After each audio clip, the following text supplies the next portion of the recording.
Hey guys, what's happening? Thanks for joining another stream. Appreciate it. Happy Wednesday night.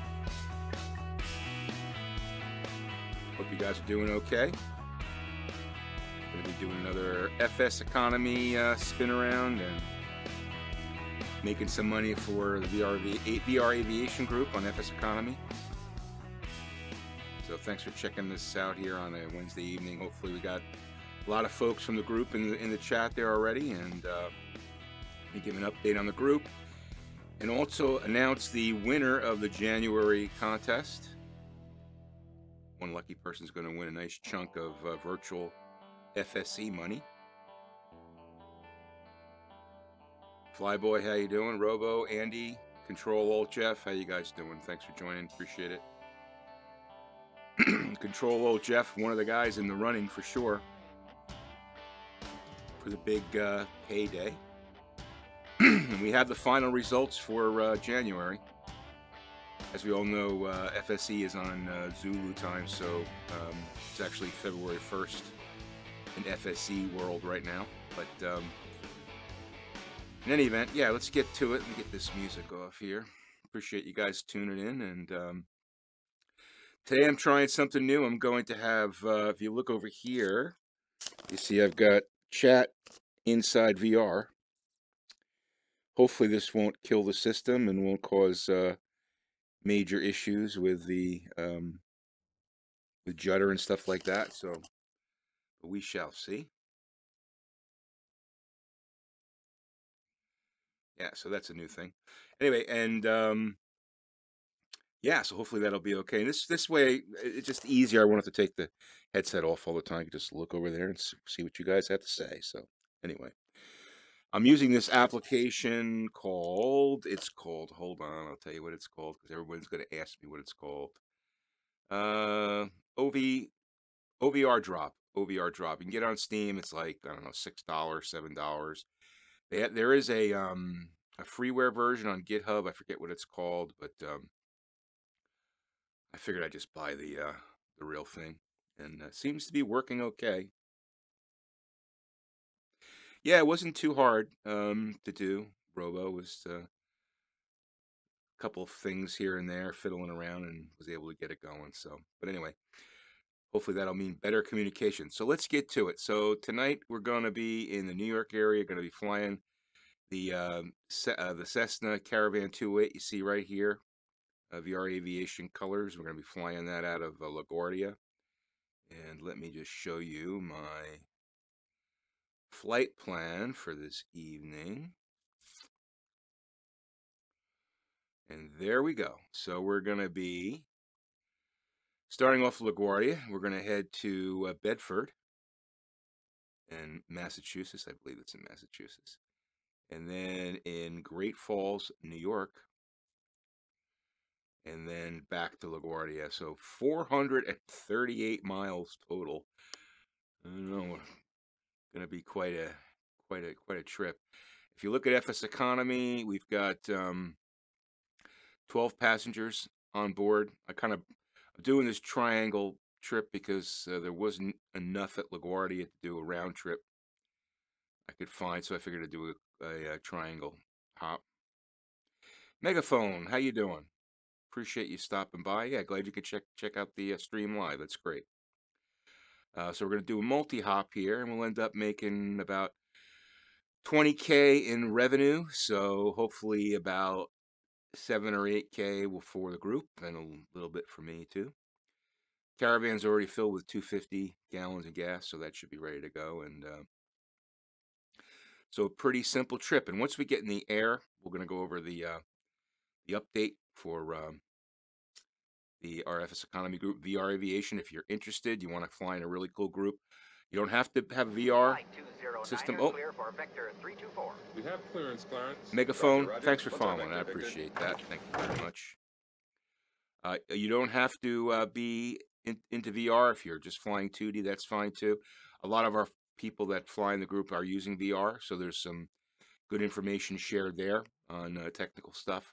But everyone's welcome. So make sure you check that out on, if you go to groups and you go all groups, and then you scroll way the hell down to the V's.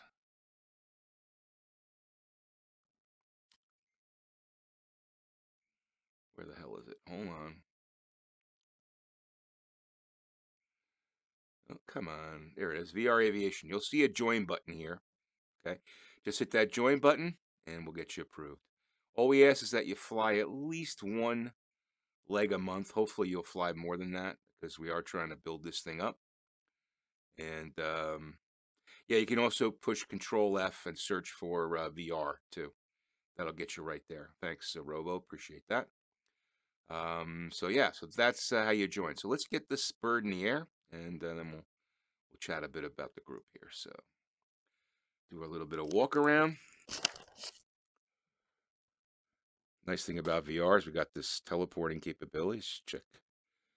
Everything looks okay. No damage to the front of the plane there. Let's see. Ailerons are okay. Elevator's okay. Rudder's okay.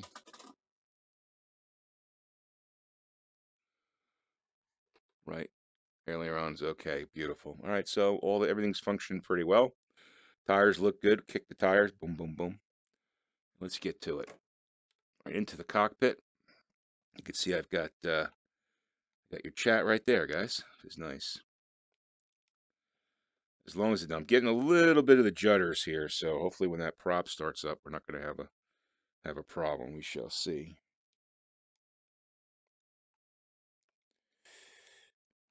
All right, let's get the battery on. And let's get the starter going.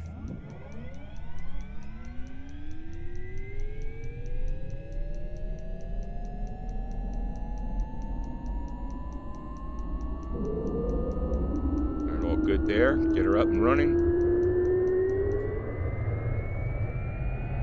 Beautiful. Get that to off. Norm. Get the avionics on.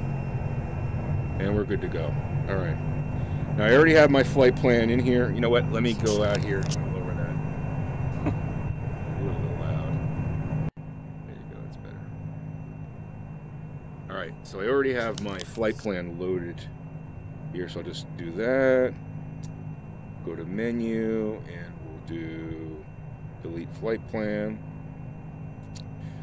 And then we'll scroll.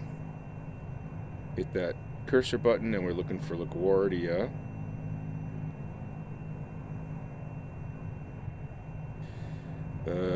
GFL, that's it right there. Okay, enter. And we want to make sure we've got the first waypoint selected, so do that. Scroll down to there, go to menu, activate leg. Boom, that's good. I like to have it on map, so I just turn that right, hit CDI to GPS, and we're all programmed in. Beautiful. I just like to hit the N button, just in case. I have linked to sync up the compass, so hopefully that'll be okay. All right, that's good.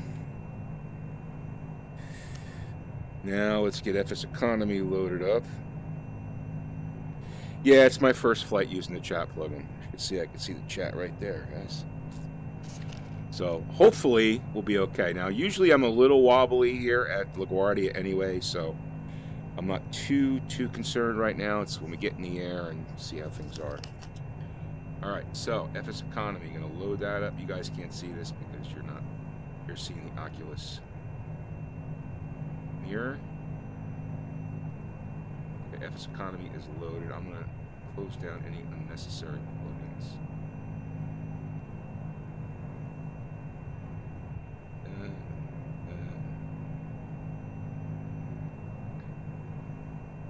So far, so good.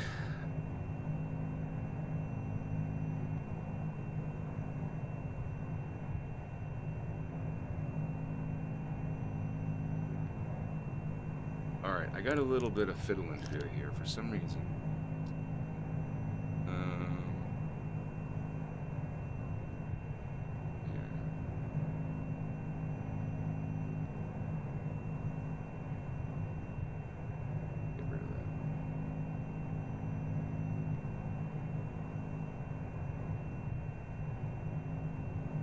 We got 12 passengers. We're good to go. All right. Okay, let's get this bird in here.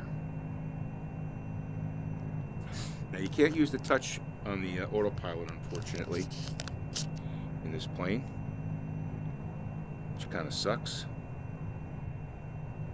So you got to use plane command.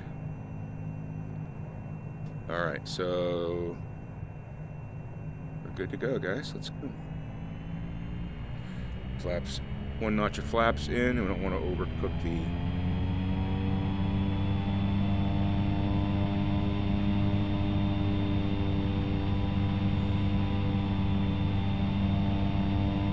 And let's go. Not too bad on the judder. Knock on wood.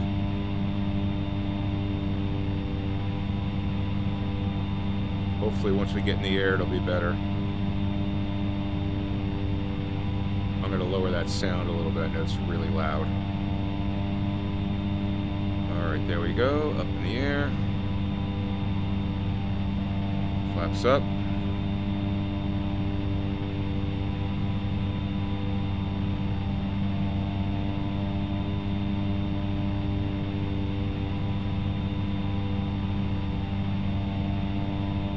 I'm not going to fly too high today. We'll keep it at like 2,000 feet, I think. I'll go to 3,000. Let's do that. And what I try to do with this plane, since I really can't use the autopilot, is I'll get her lined up on the GPS, and I'll get the trim set so I'm climbing it at just about 1,000 feet per minute. Then I'll put the LNAV on. LNAV on. So now I should be climbing at about 1,000, and we'll just. I've got hands off the yoke, and she's basically flying up trimmed. So hopefully that'll get us in the air. Finally figured out how to work it pretty well.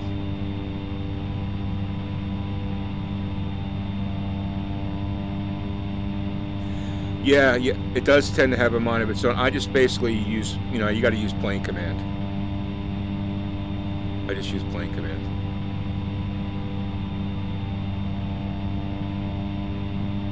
I haven't been able to use vertical speed properly.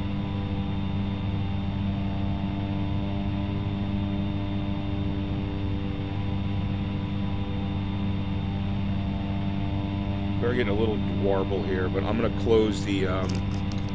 Let me close the X-plane window. That probably will help a little bit. As soon as I did that, that seems to help things a little bit. You want to, when I say close, I mean minimize. If you close the X-plane window, it'll shut down X-plane. Minimize the X-plane window. A little bit of confusion. I'll try to make sure I choose my words properly. In the last video, I said close the X-plane window. That's not what you need to do. Actually, let me lower this volume.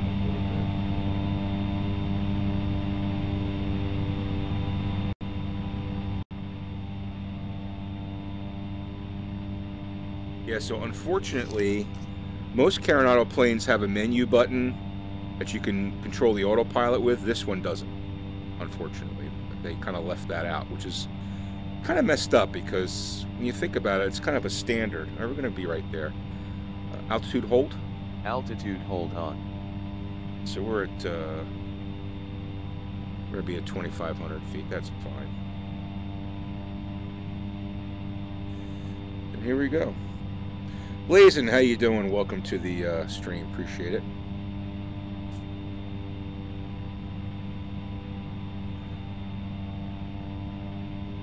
I always see that horseshoe beach there whenever I'm around landing or taking off from LaGuardia, and I wonder what that is. I think it looks like the Long Island public beach area on the Sound. This is the Long Island Sound we're flying over here. So I have to check that out. I don't think it's Jones Beach.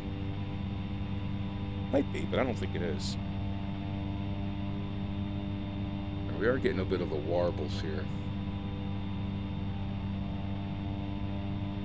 But I tell you, it is nice having chat in the cockpit, that's for sure. But you gotta remember, I have a lot running here. I got OBS running, I got Air Server running, I've got this chat app running. So we got a lot of stuff running here. All right.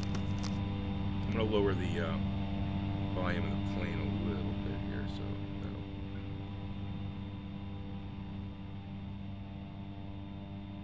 all right, cool.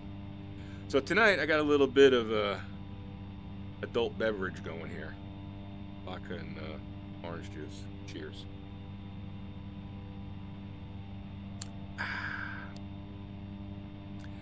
My father-in-law's favorite drink, God rest his soul. All right, so let's get to the update. So first things first, let's take a look at the finances of our fledgling enterprise called VR Aviation. How I do a landing, yeah, we'll figure. I'll have to close some things probably to do a landing. All right, so here we are, and look at this. Hefty $1.3 million in cash right now in VR Aviation, which is awesome, awesome. Take a look at our monthly statement. Oh, that's for the current month. So we already have some assignment income for the current month, which is nice.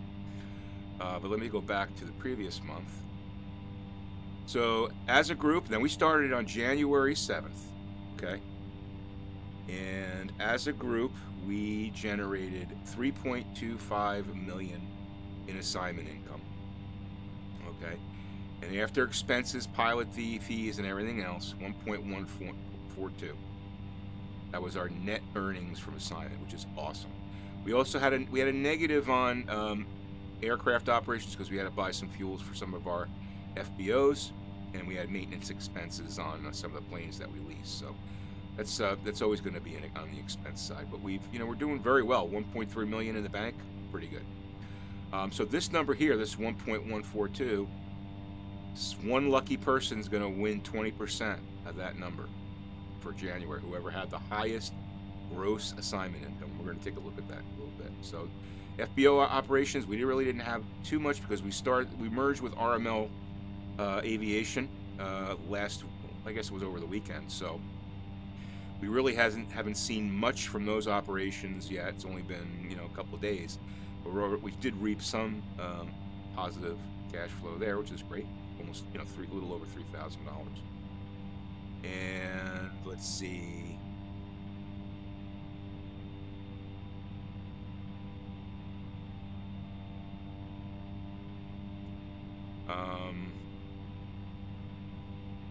Nothing else there.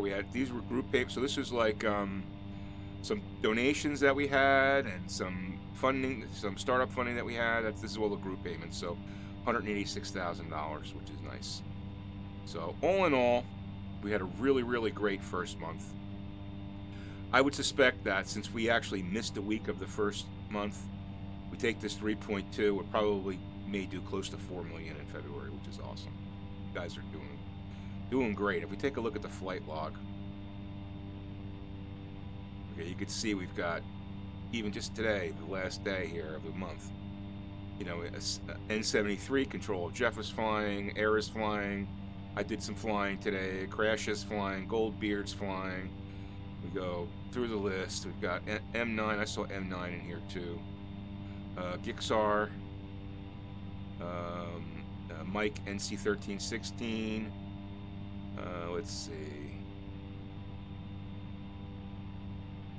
I know I saw M9 in here. But a lot of you guys, there's M9. Did I miss anybody? Let's go back a couple of days. Your Sapper.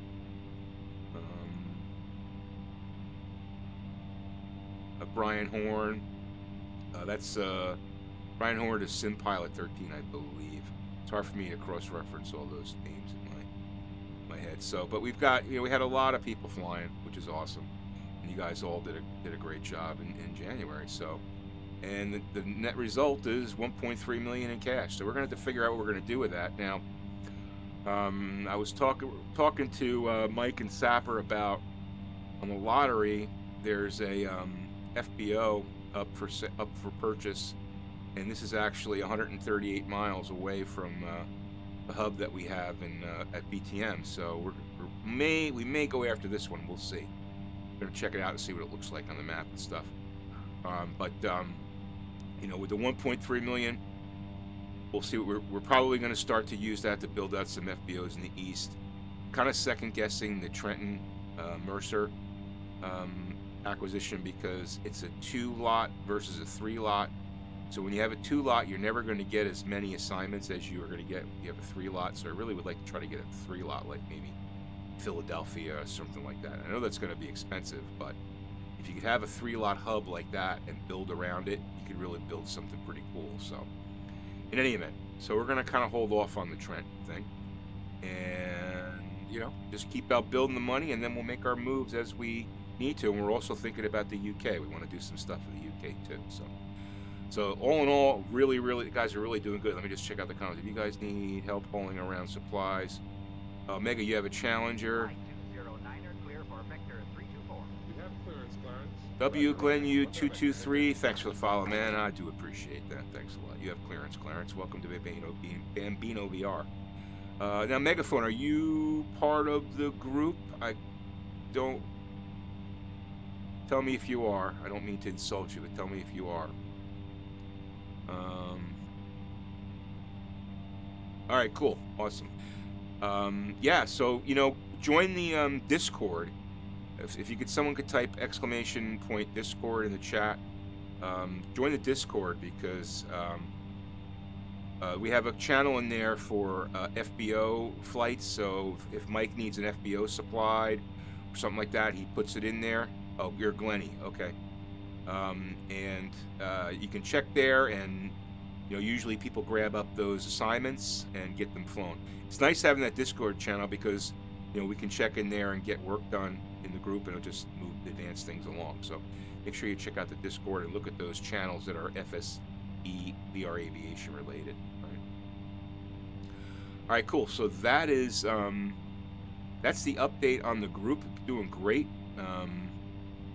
and it's awesome. So now, next thing I wanted to show you guys was the winner of this month's contest. Let me pull that up here. Give me a second here.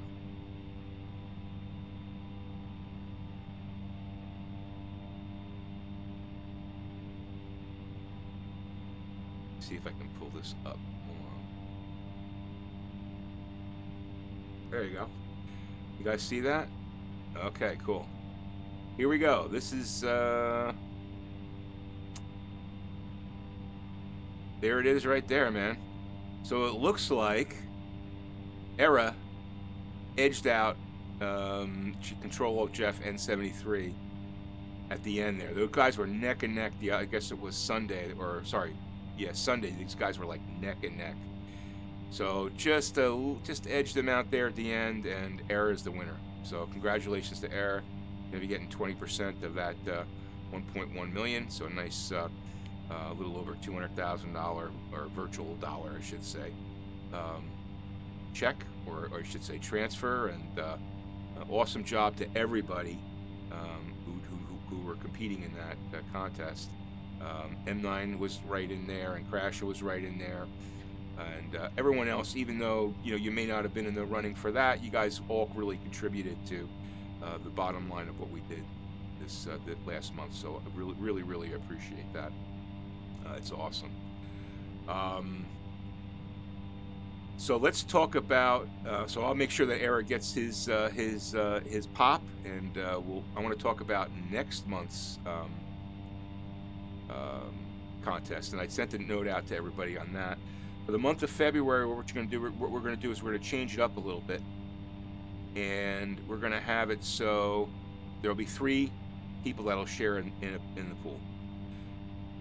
The top income earner, okay, will be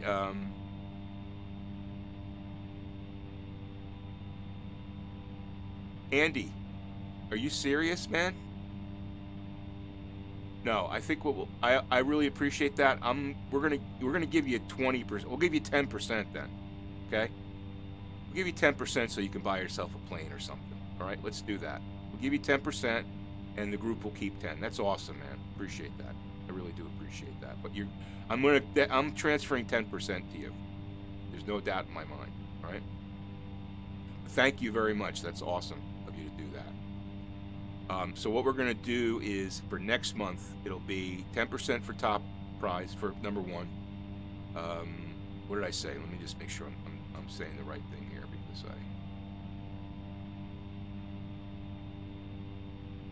Yeah, it's 10% for top prize. Number 2 will get 6%, and number 3 will get 4% of the net. Okay. Yeah. So it was. I think Andy just flew his ass off the last 2 days. I hope you didn't get a VR headache, Andy.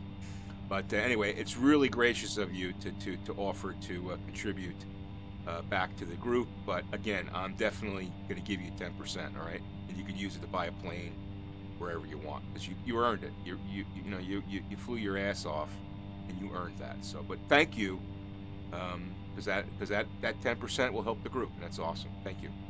All right, so that's what we're going to do. So February, it'll be the same thing. It'll be based off of the gross income, your gross income, and again, first place will get 10% of the net, second place will get 6% of the net, and third place will get 4% of the net.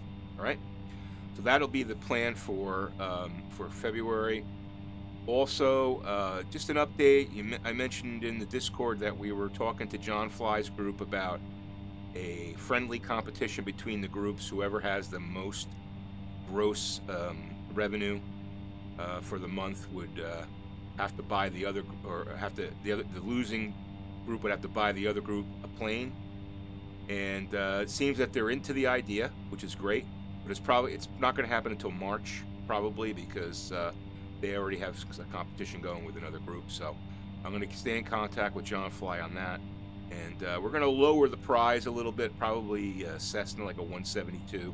The 208 is kind of chunky, and I kind of agree with that. I guess I was making it too interesting. So we're going to go with a 172. So I'll keep you guys posted on that, and that should be a fun competition. So I'm glad that they're interested in doing that. All right. Let's see what else we got here. Let's go over the FBO. So, actually, let me just check my flight here, make sure everything's cool there.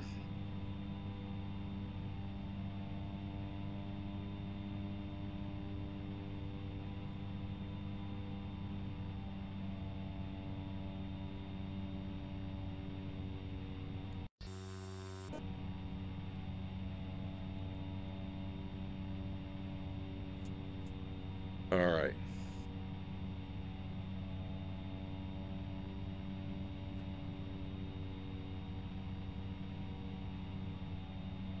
Just making sure we're not over torquing the engine. Okay, so yeah, let's take a look at the FBOs. A lot of people were asking about which FBOs we have. Oops. So these are our FBOs. These are all surrounding the Butte, which was it John Mooney or Bert Mooney, and Butte BTM, KBTM. So these are all spoked onto BTM, and if we go to BTM, let's go to the log. Someone flew BTM. There you go. There's BTM. You can see right here in the map. It's right in the middle of the Rocky Mountains here. It's really, if you have Ortho set up, it's awesome, man. It's really cool. It's really cool. It's some great vistas when you're flying around. And so we've got plenty of flights here. Now I did move a Caravan here. This Caravan with the repair icon is got like way too much. It's got like $13,000 in debt on it. So, and it's been that way for a while, since November. So no one's flying that plane. I figured we want a Caravan there, so I flew one down. I think it was yesterday. So we've got a Caravan there, and this is actually one that is. I think this is one of the ones that we. No, this isn't one that we lease. I think maybe it is. I can't remember. Let me see if that's one. What is it? FNCO. FNCO.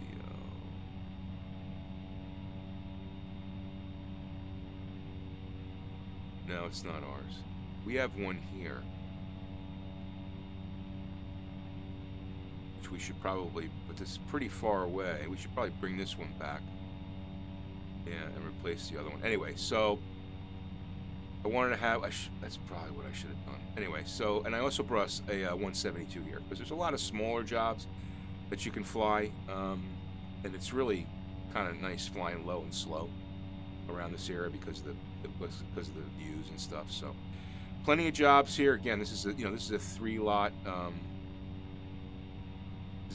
airport, so it's a large airport, and we're we had 34 jobs last month, and hopefully we'll be able to crank that up. So yeah, make sure you go there and fly at least a couple times a week if you can. Buy some fuel, get your repairs done here, because though that money goes back into the group. So yeah, I spent I think I cut about 25 tiles around Butte, and it's really, really awesome. It's really cool flying around there. It's a lot of fun. So yeah, you can see we've got some nice assignments here. So now some of these airports, these little airports, are kind of tough to find. If you have your world objects up higher, you'll be able to see them a little bit better. But most people in VR fly with lower world objects, so you might not be able to. It might be tough to pick it out because it's just like a small airstrip. But they are there for sure. So, but make sure you check out Mooney at Butte, Montana, and this is our group. This is our group airport. Now, we currently owe the current owner, I guess it's Big Sky Aviation. We're paying this off, okay, and we should have it paid off in 3 more payments. It's $450,000. We're discussing maybe just paying this off so we don't have that interest payment anymore, and just we own it. So we'll see. We've got this network. We want to keep on building this network out,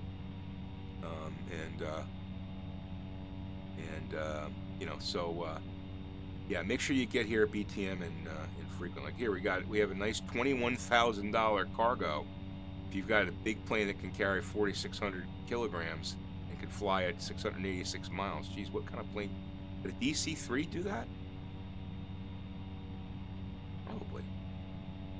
I don't think a 1900D can do that. I don't think it's got the capacity to do that. No. Maybe a DC-3 could do it. But in any event, yeah, your Challenger could do it. Yeah, so why don't you? There you go. There's 21K with the Challenger. Get over to BTM and make yourself some money with that bulk, and make sure you fuel up here. All right. So anyway, that's our core of our group right now, and this is going to get bigger and bigger as we start to earn more and more money. The whole goal is to build this out and make it fun, and the mission is fun. Sapper, Mike, and I are kind of like, we talk regularly about what to do and the strategy of the group and stuff, and we run stuff by all the members too in the Discord. But the whole idea is always fun. It's always cloaked. It's always not cloaked. It's always wrapped around the word fun. Yeah, no, I think the 1900 does like about 2,500 kilograms, something like that. But yeah, so everything we're going to do is all about fun. That's the whole idea, okay? So, we'll get this network, keep this network going, add to it, build it up, and then we'll start to, our plans are go to the east, I want to get a 3-lotter somewhere there, and then the UK, so we can have a nice 3-point, areas that we're building up, and hopefully, in a couple months it'll be really cranking. I mean, I tell you, if we keep bringing in $3-4 million in revenue every month, we're going to do pretty damn good. So it's awesome. Good job, guys. It's awesome. All right. Let's see. So, the other thing I wanted to mention to you guys is, go here. Make sure you check out the VR Aviators Facebook group, okay? Just search VR Aviators on Facebook, and there's 233 people here, all into VR aviation, whether it's Windows Mixed Reality, or Vive, or Rift, or Samsung Odyssey, whether it's X-Plane, or DCS, or Aerofly FS2. We're talking about all the VR flight sims, okay? So make sure you check this out. Interesting information. DCS World just just had an open beta release for 2.5, and apparently once you tweak the VR, it's supposed to be awesome. So that's the kind of thing you're going to find out if you're a member of the VR Aviators group. So make sure you check that out on Facebook. Just type in VR Aviators. Now, don't confuse it with the old group. This is the old group, because this group is now dying off because of some issues with Facebook. Look for the one with the VRAG icon. Okay, that's the one you want. Okay, make sure you check that out. And also, we've got the VR Aviators Reddit. So for those who are into Reddit, got almost 200 readers there. Some good articles popping on there now, good information. So make sure you check that out. It's VR Aviators on Reddit. Okay, and then the Discord. Let me show you that.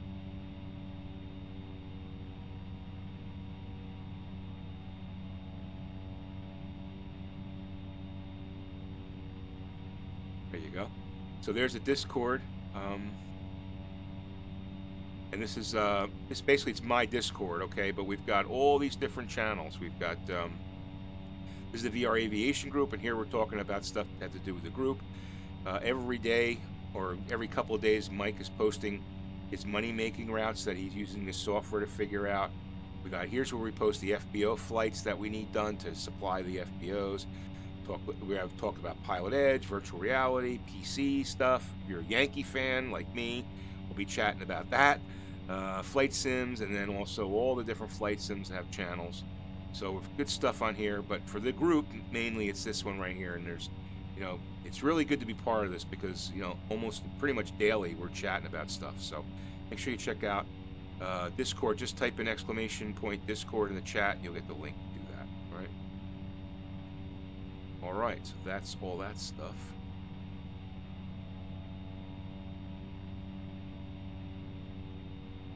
All right, any questions, comments? What do you guys think? I know what I'm going to do right now. Let me go back to Chrome. I was playing Slither.io before. I love this game. Might play that later. So what I'm going to do is I'm going to transfer. Go to log. And I'm going to get his make sure I get his name. Oops.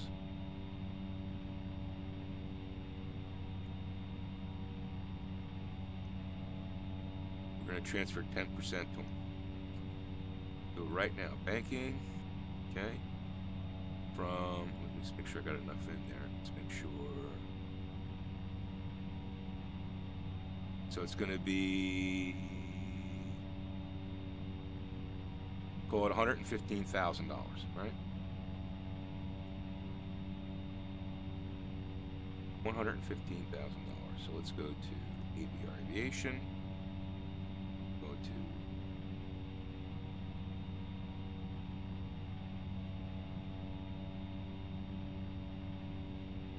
$115,000.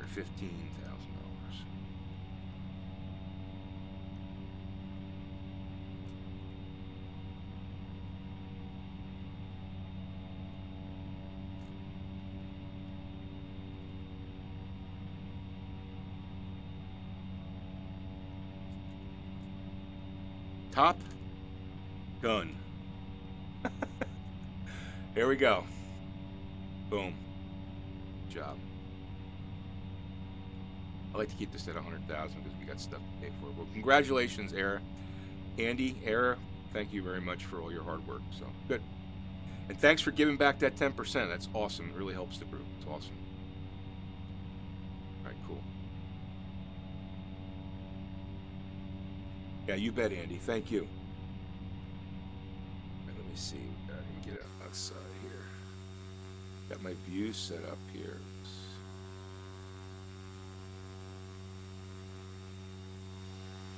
My favorite view right there.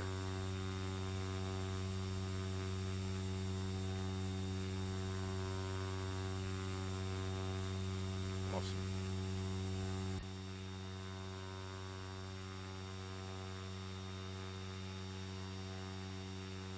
Hey, we got a little bit of the warbles tonight.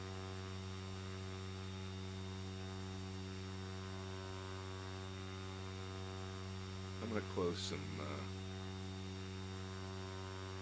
chat. pretty cool things down here to kind of help us out here.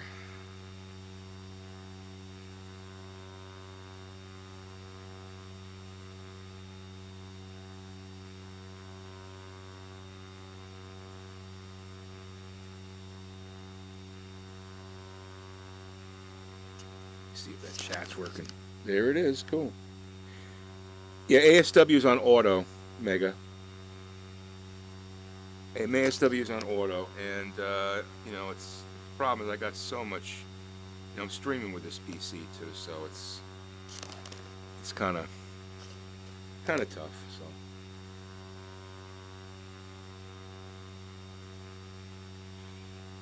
Yeah, you know, there's different schools of thought on that. Sometimes, you know, I've disabled it. I'm under 45 frames right now. So when you disable it, when you're under 45 frames, it gets pretty bad. Unless you're at 22.5, which I'm not.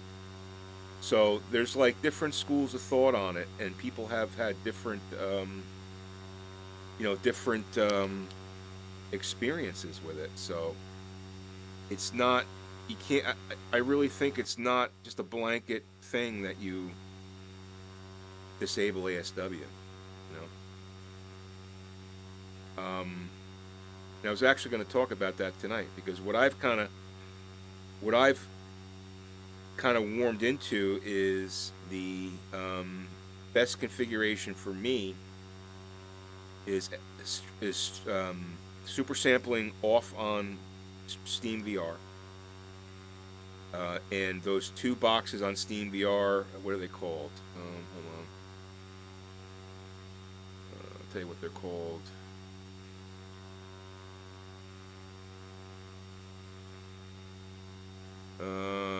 Allow asynchronous reprojection and allow interleaved reprojection. I have those both off. Okay. Everything is basically Oculus software. So I've got super sampling at 1.9 because I have a 1080 Ti, it can handle it. And I've got ASW on auto. Okay. And that seems to work in most of the situations.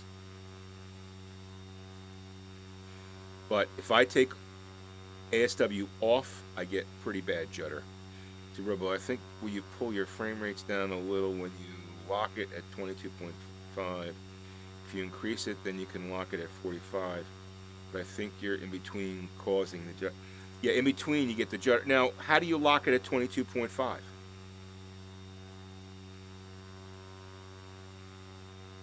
You can't lock it at 22.5. There's no tool that'll let you do that. You know, that's these. You know, this is the major debate about the Rift. Now on the Vive, apparently, there's no major issues. You know, Chris Serio was saying the other night on the stream, Laminar Research stream, that he's had no issues with judder when it drops below 45 with the Vive, but apparently ASW is causing them some concern or some issues, you know.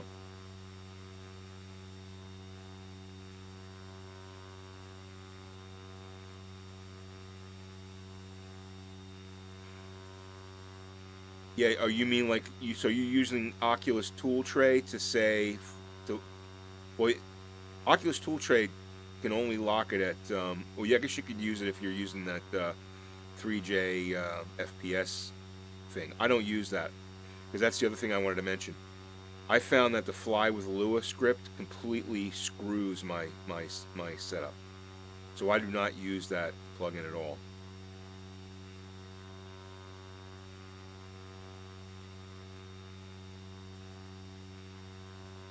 It just does it, yeah. Most of the time, I'm flying at 22.5. I'd like to see actually X-Plane Laminar look at a way to lock it at 22.5, because it's a magic number. You know, it seems to work very well when it's running at 22.5. You know.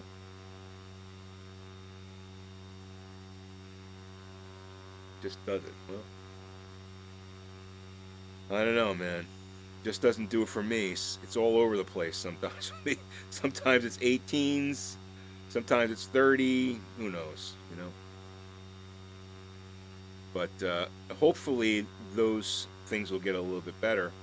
Or, you know what? Might have to go to a Vive Pro. Who knows? We shall see. Well, I kind of agree with you, Mega. I think they've developed native support for Vive with a patch for Rift. That's the way I kind of look at it, because it's based on Steam VR. And I think you're right. I think they need to have a separate, they need to have code written whether you have a Vive or a Rift. And, you know, because that would probably solve a lot of issues. Curious if you increase one of your graphics settings to... Well, I'm not, right now I'm not even hitting 22.5. That's why we're getting judder. If I open up this window, I'll tell you what I'm getting. Actually, I am getting 22.5 right now. It's going between 21 and 22.5 and 23.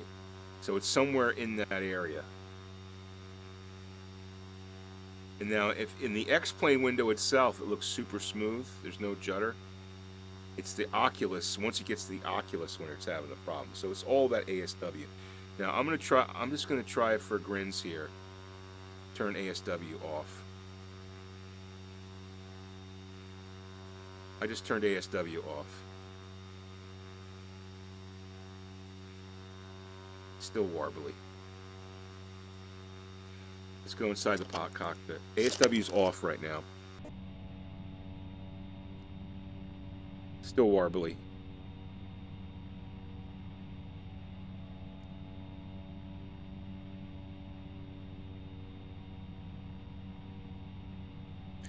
It is. It's configuration dependent, right? Let me put it back on.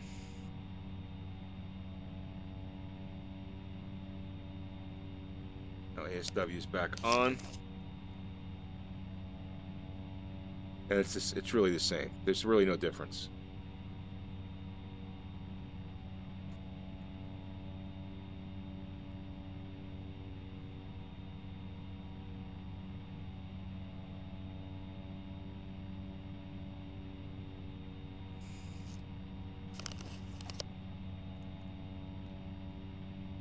You have to restart X-Plane. No, I think you can actually change.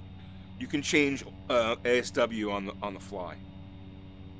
That's my understanding.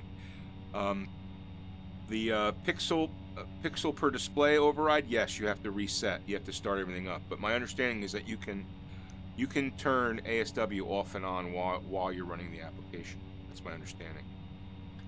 That's what I've read. So look that up. But I'm pretty sure you can do that.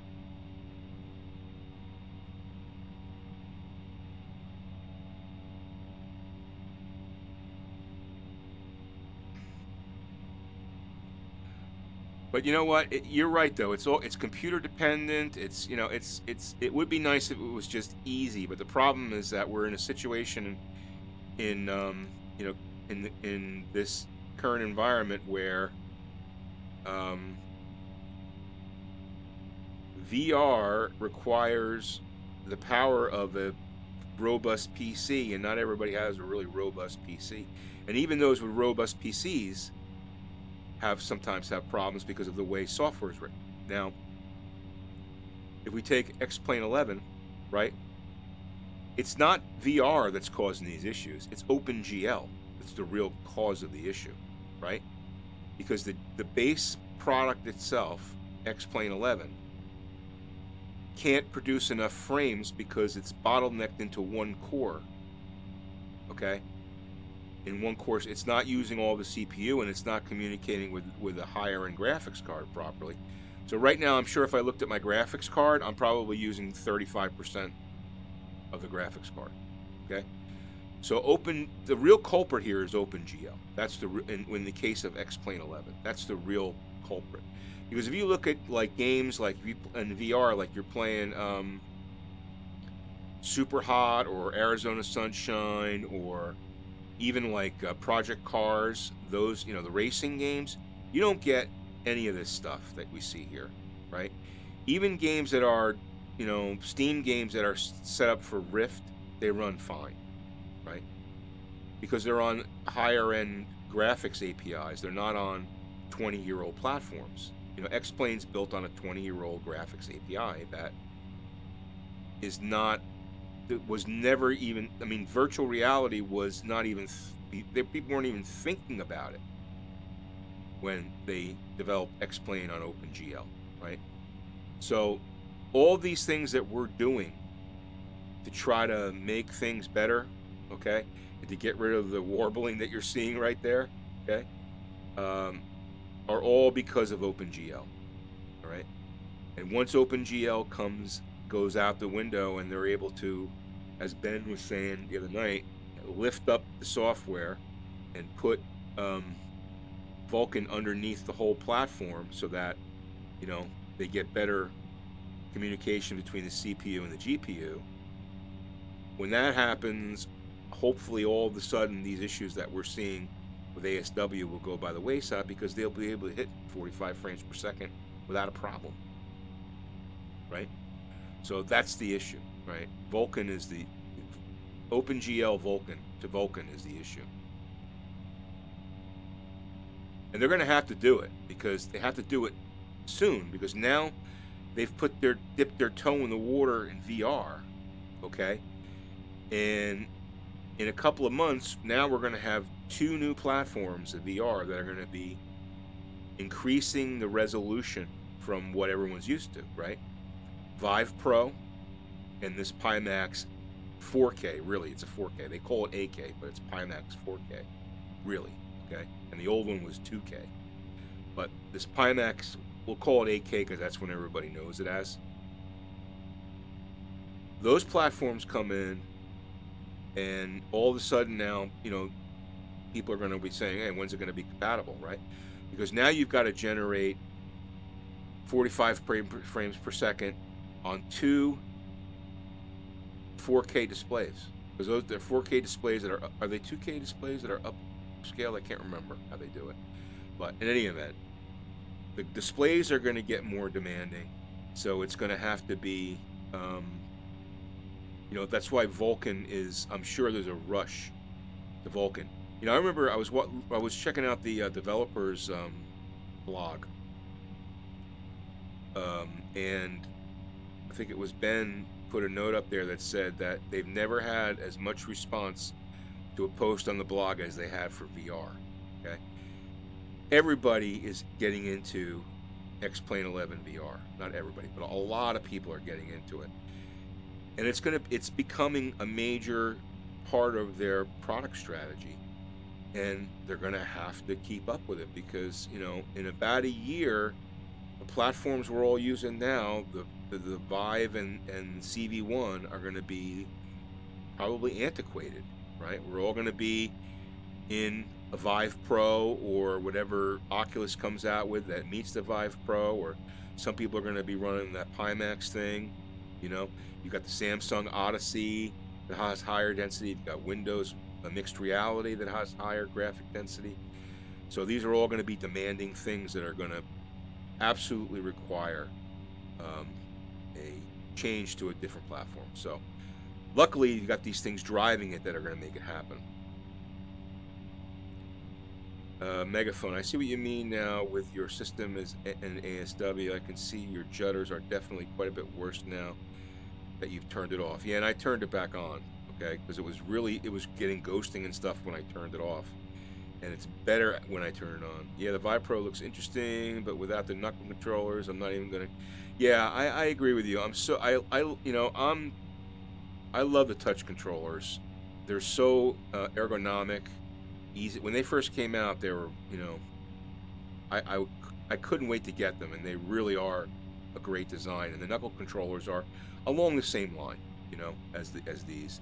Those the Vive controllers, those big wands, they're massive, you know. And now, when they first came out, they were like, people were like, okay, but now it's just, they're just too big. So yeah, I agree with you. I think you have to have the knuckle controllers. But you know, that Vive Pro is sounding better and better. I like, and you know, the fact that X-Plane is the thing that I use VR for the most. You know, and the fact that it seems that Laminar has focused on the Steam VR platform, you know, kind of says that the Vive is probably a better choice for X-Plane 11 than the Rift is. It just, you know, I love the Rift, don't get me wrong, but it just seems like it might be a better choice, you know. The Knuckles, yeah, I'm not sure when the, I'm sure they're, you know, I'm sure they'd like to get them out as soon as possible. Yeah, I love my Rift. I paid $800 for my Rift and touch controllers, you know, when it was at its, you know, regular price, and I'm still glad I did, and I've gotten so much use out of it.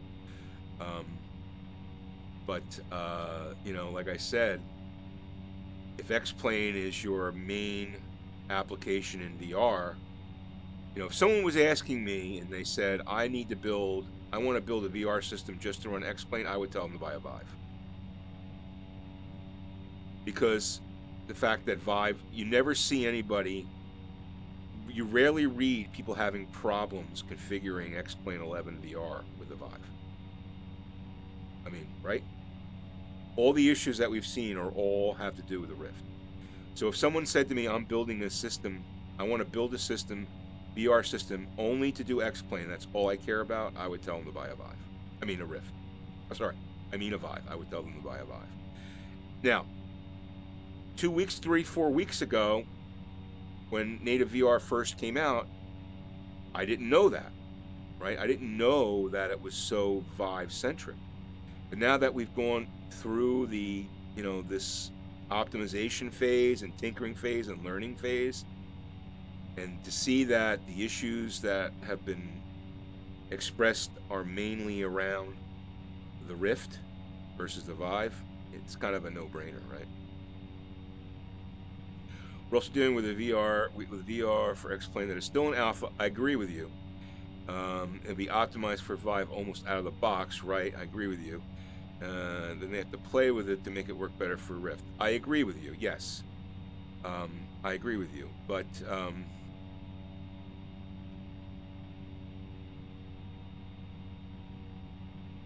listening to Chris and Ben on that live stream, they seem to be kind of perplexed by ASW. Okay, so that, you know, that didn't make me feel too comfortable. You know, when Chris, I think he mistakenly told everybody that he said you could turn off. When he said you could turn off ASW, meant that was an option to turn off ASW. It wasn't right for everybody, but you know, Ben kind of said that there seemed to be, there's like I don't know if he used the word bug or not, but I think he did. Okay.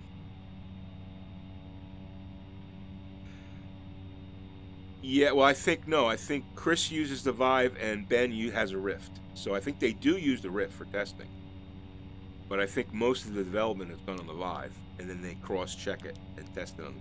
But Ben said he's running Windows 7 on his Rift system, so he doesn't even have ASW. So I don't know. You know, like I said, if I'm going to run native VR and I'm buying a new system, I would probably look at a Vive.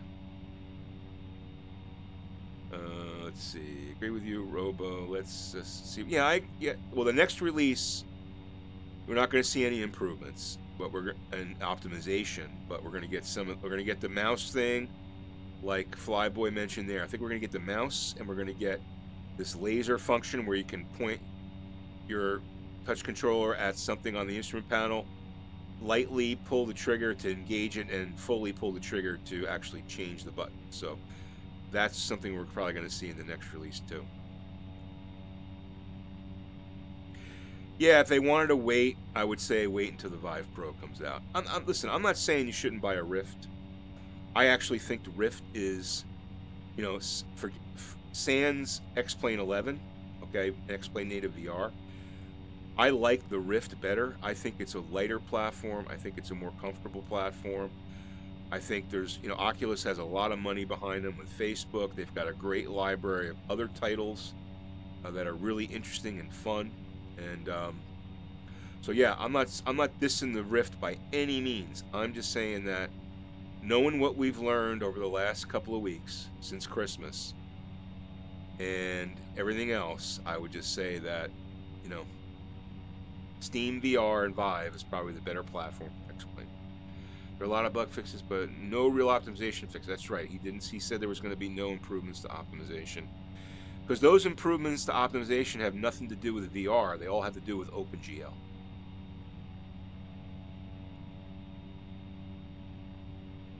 You know, those optimizations are all about OpenGL to Vulkan. That's where that optimization is going. Yeah, their library is great. Oculus, Robo Recall, super hot. You go on and on and on and on. There's like tons of really cool VR games that you can get into. I like Fruit Ninja. I actually probably will start streaming some different games other than X-Plane 11 because I think it'd be interesting to try. But because there's some really cool stuff in Oculus. And, you know, I are in VR, and I tend to spend most of my time, you know, in the flight sims in VR. But, you know, every once in a while I'll, you know, try different stuff. VTOL VR, I heard that was pretty cool. Air Car is another one that's supposed to be really cool. But Robo Recall is awesome. Super Hot is awesome. Those are really. What's the other one I like? The one that you fly like an eagle. What's it called? Eagle Flight, I think. You're actually on the back of an eagle. It's pretty cool. There's some really cool VR games, yeah.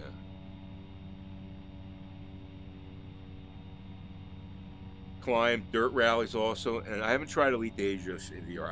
I like Project Cars 2. I don't have 2. I have 1, but I tried 2. The demo, it looks really good. I haven't bought it yet. VR ruined Elite Dangerous for me. I can't play. Yeah, I mean, how could you play Elite Dangerous any other way? It's like X-Plane 11. How could you? I just don't know. Once you try VR and really get into VR, how do you fly X-Plane 11 in 2D anymore? You can't turn your head like this and look out the windows, right?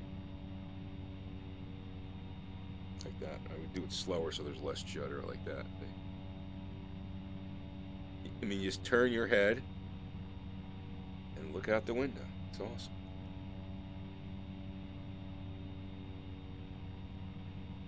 Yeah, Lone Echo is supposed to be pretty cool too. Yeah. Lone Echo looks pretty awesome. You know, I tell you, I like Rec Room. Have you guys ever tried Rec Room? Rec Room's a lot of fun.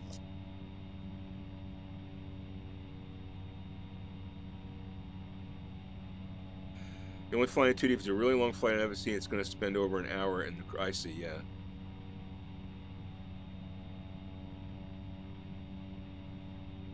Yeah, well, Rec Room is free, and it's social VR. There's a lot of kids in Rec Room, but they have like these games you can play. Like paddleball game, and there's like paintball game, and some really cool stuff in Rec Room. You should check it out. Yeah, I just can't fly 2D, man, anymore. I mean, you know, X-Plane, I've had some issues going, like, during a flight, going from VR to 2D, back to VR, like, sometimes it crashes the system.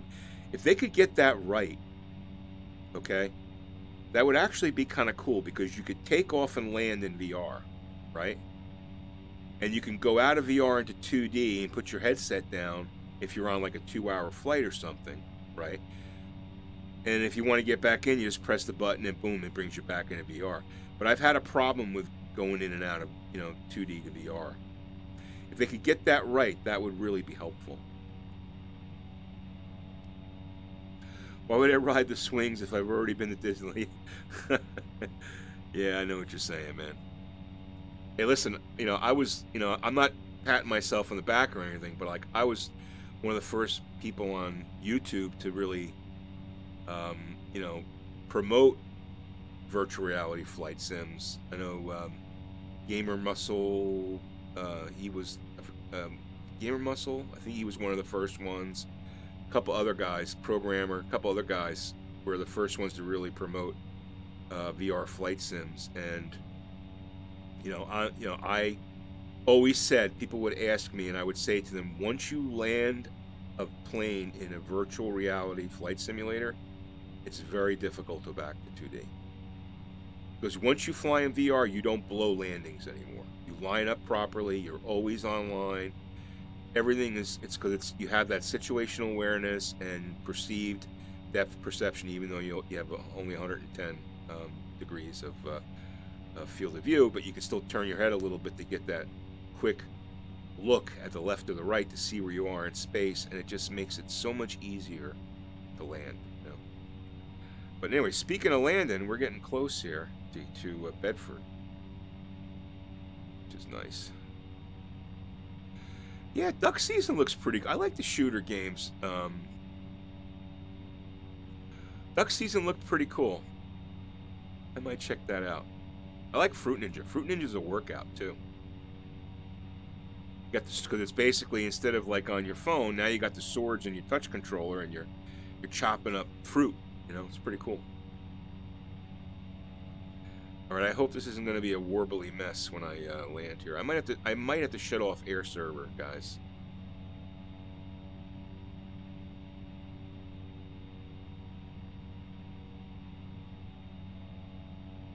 In fact, would you guys be okay if I shut off air server?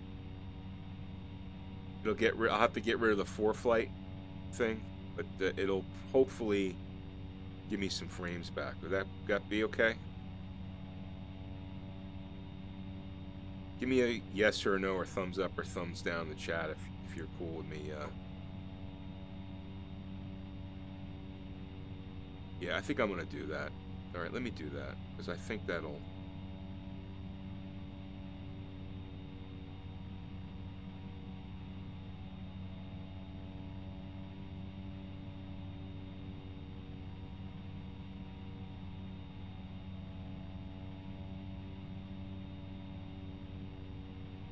Look how that cleared up.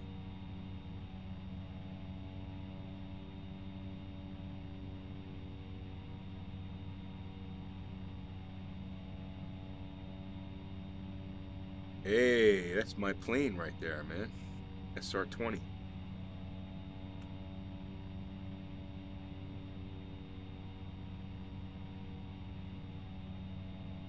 I'm just going to take a quick look here at utilization. Oops.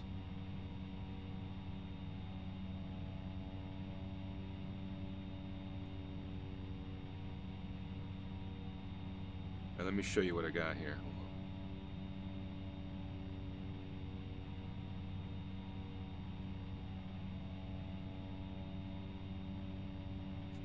All right, so there we go. Look at this. We got 74% utilized on the CPU, 32 of its X-plane. 38% of the GPU. That's it. 38% of the GPU. It's a 1080 Ti. Okay. 40%. So let's just call it 40%. So 60% of the processing power of that GPU is not being used. That's kind of messed up.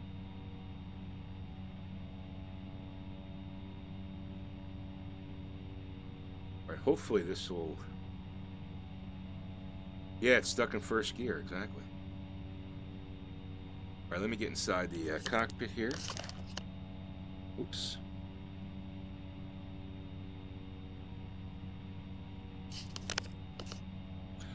Close the X-plane window is closed. Close this window. Try to close as many windows as possible.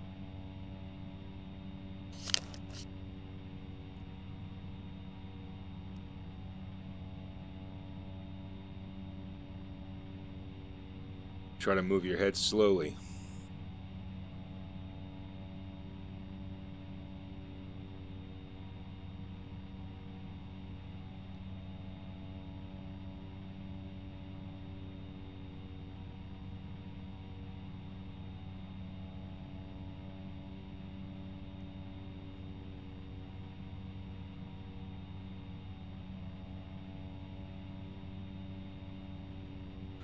Alright, I'm going to have to pull up the... Now what I do here is if you activate the X-plane window, then you can use your mouse to scroll in and pick out the airport. We are right lined up with it, so now that I have my mark, close that window,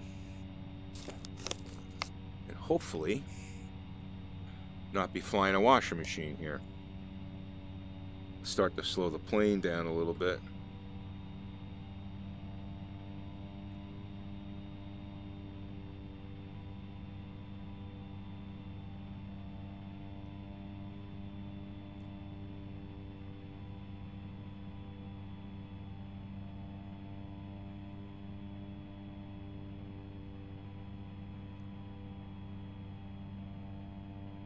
Now, when I upgrade to the 8700K too, it's going to be helpful, I think.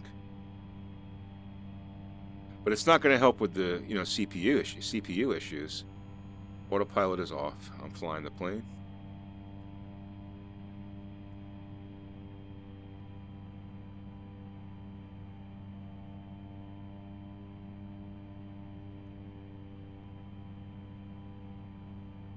I mean, what I meant is it's not going to help with the OpenGL design issue, right? It'll just be more power to process all the stuff that I've got going on when I'm streaming.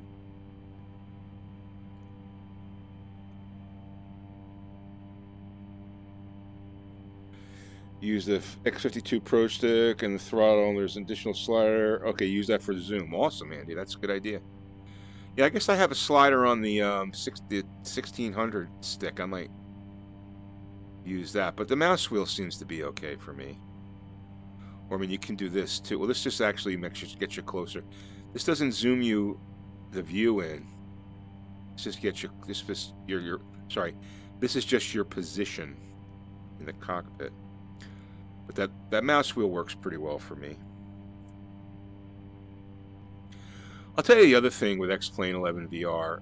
I was flying a lot today. I guess it was yesterday. I think I had it running for about 4 hours straight, and I was running the same routes, same areas. And when I started it, fresh boot, everything was fine. No judder, nothing. And over time, the judder got worse and worse and worse. And I don't know what that is. I'm not going to say it's memory creep or anything like that. But it just seems funny to me that when you run it for a long time that you start to get more judder. Now, in this case, I rebooted before I started streaming. I always do. So that doesn't really apply. But I have seen that happen where you have to restart things and then all of a sudden you're judder free. I'm going to get a first notch of flaps in there.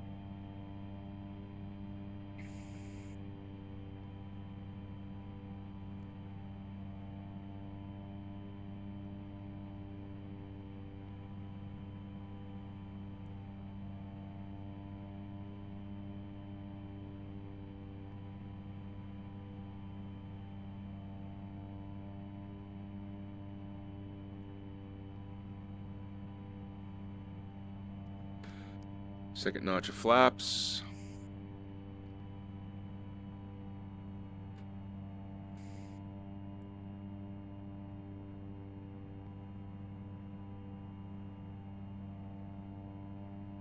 Bedford looks like a nice airport. I've never been here before.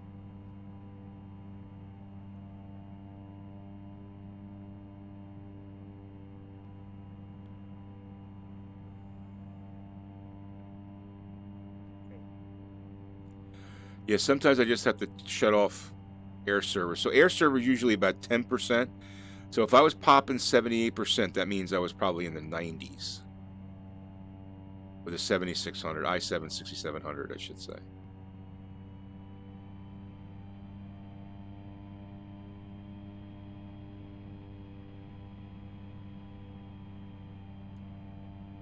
So sometimes you just can't run air server. Now, I was using Streamlabs OBS, and that did decrease the CPU utilization, but it's got some problems, and I had to go back to OBS. OBS is a streaming software I use, and OBS uses more cycles than the other one, so that could be part of the problem tonight too. But I don't really have a choice. I can't use Streamlabs. Even though it's very good and it's integrated, there's just some things about it I don't like. So I went back to OBS. All right, we're on final here. 80 knots. Trim her up.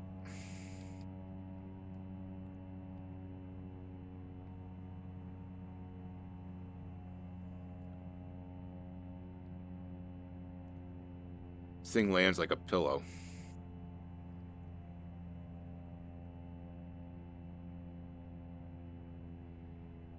I don't think that's very realistic. We're going to taxi all the way to the end here because we're taking off the other way. Clean up the flaps. Want that in first position to take off.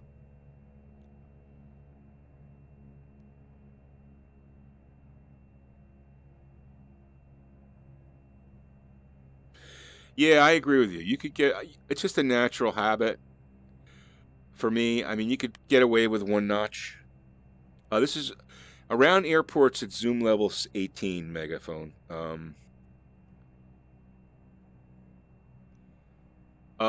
Andy, when you say you noticed that today, you mean about X-plane over time becoming more and more juddery, flying in the same places? Is that what you meant?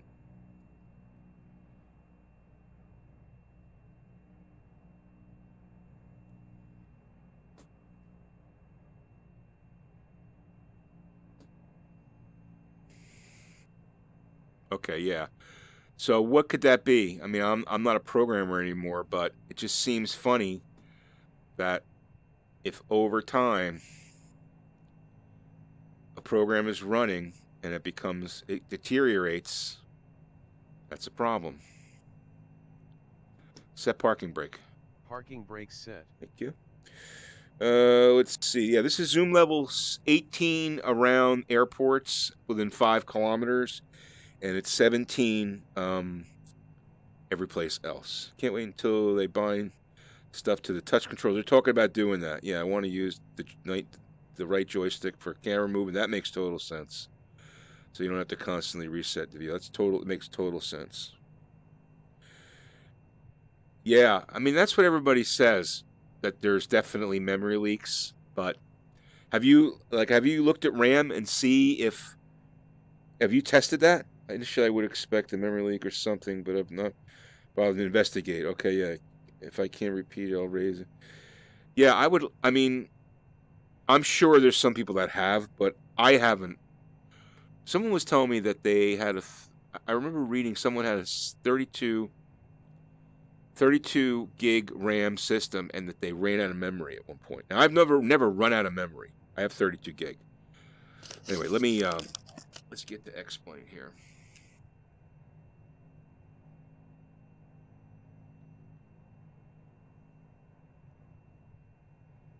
All right, so I'm going to finish the flight. Nice thing is once you put the parking brakes on now, you can finish your flight. Let me get Chrome up here.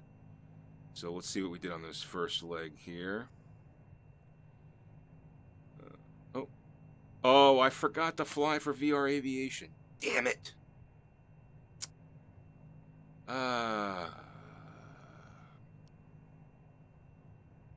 Great. All right, well, we'll keep track of it, and I'll transfer the money. All right, so I made $2,700. Damn it. Sorry, forgot to do that. All right, let's get back to my flight here. So I've got 13 people. Great. 183 gallons. Where are we going to now? GFL, so we should be flying for 115 miles. And let me just start that.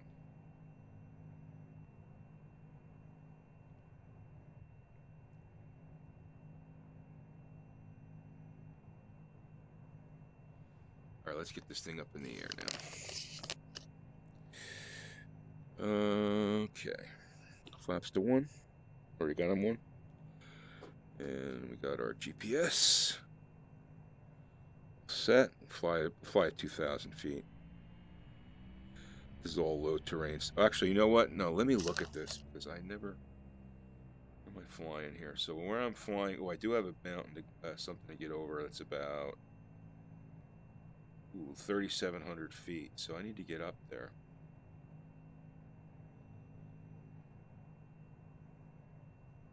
All right, so I'm gonna have to go to get to 5,000.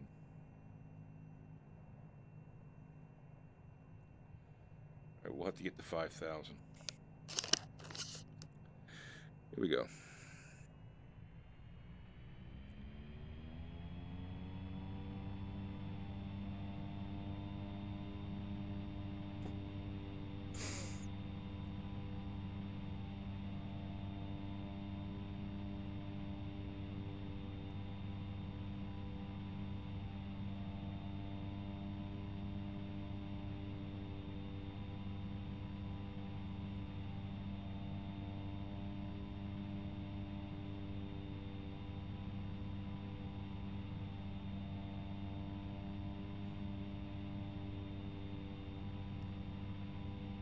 Get those flaps up.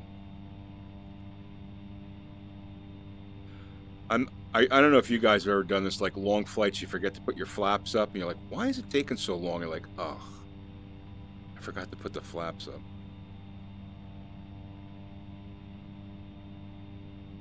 All right, I want to get that on the 1K climb, and I could see the mountain we have to get over right there.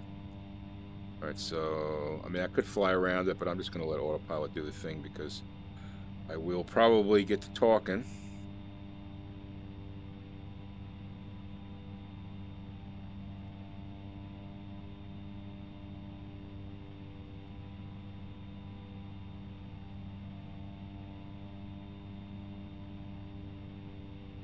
LNAV on. LNAV on.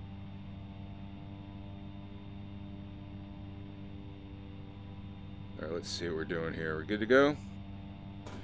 We're going to bring her up to 5K. Let's see. Only 16 gig right now, so I'm always monitoring. I've got 16 gig and never ran out of memory. Okay, ran out of VRAM once when I had texture set. Okay, so you got an error that you ran out of VRAM. To not be compressed, but that's not even remotely the same thing. With the current price of RAM, yeah, RAM is really expensive. It's gotten really expensive. Yeah, I totally forgot to hit fly for aviation, so I'll make up for it in the end here. Don't worry. The new update SSC, right? You don't have to shut down. No, Flyboy. All you have to do is hit the parking brakes, and it ends the flight, which is great. That's how it should be, because for multi-hop flights, it's a total pain in the ass. Yeah, I've definitely left my flaps down, left the gear down for the whole flight last night, yeah. Bug Eater, how you doing, man? Thanks for stopping by. Appreciate it. Oh, overspeeding, yeah, ripping them off from overspeed. I don't know if you can do that, Andy. I'll have to look at that. I think once you do it, I've never seen that option once you start the flight. But I'll make it up. Don't worry. I'll make it up. I'm not worried about, I'm not part of the contest, so I really don't worry too much about how much I generate. But I just try to do my fair share, you know? All right, so I'm going to check that out then. If you say that that can be done, then I must be missing something. See if I can get a little bit more boost out of this thing.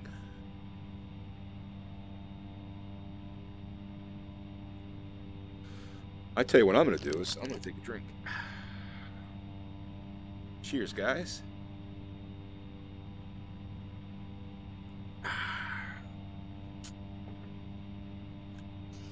Tasty. Florida sunshine and Russian vodka.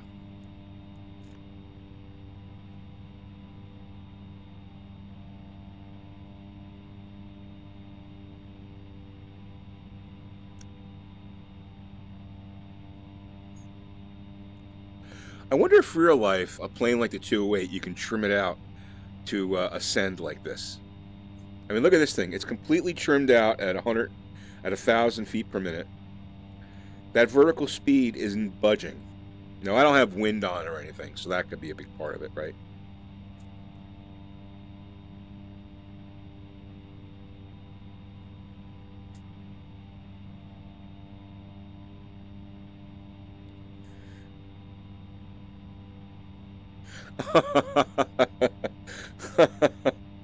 That's pretty funny, Quasby. You're watching the last stream video. That's pretty funny. Well, if you're joining late here, Andy was the big winner of the January contest, and he was kind enough to give back half his winnings. Well, he wanted to give back all of his winnings to the group, but I made him take half his winnings. So thanks to Andy, and he did a great job flying.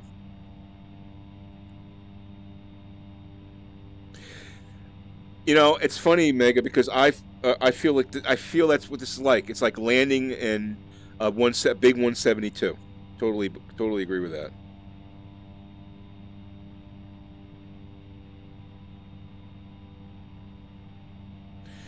Yeah, I would say weather would definitely affect it. They're coming at 5,000 here.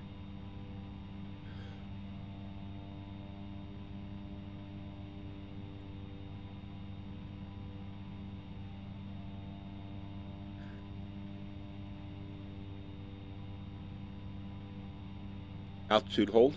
Altitude hold on. Plane command.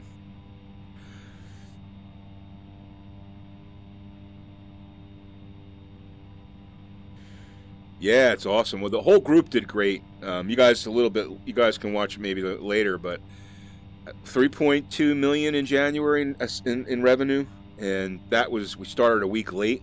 A week after, we started January 7th. So 3.2 million in revenue, and we ended up with net cash of like 1.2 million after we paid off like FBO stuff and maintenance on planes and everything. So really doing well. It's awesome.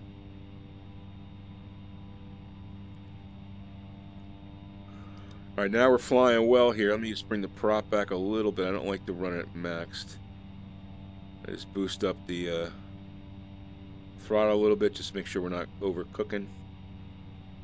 We get some extra speed out of this bird.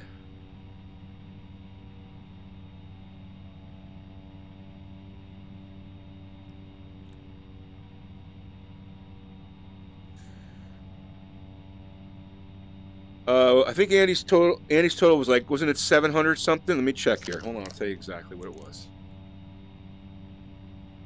1 second.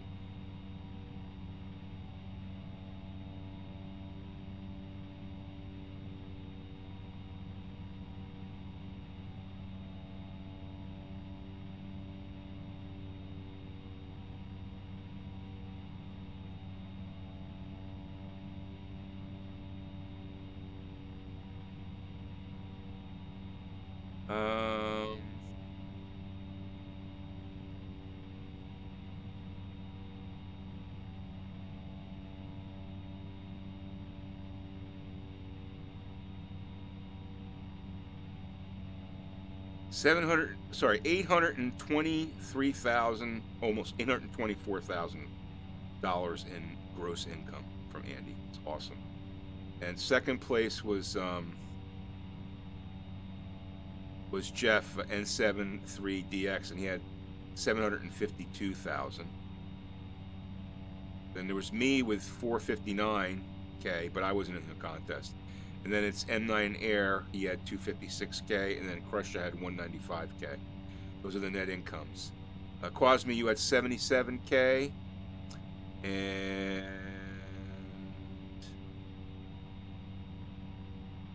yeah, so that's the rundown of that.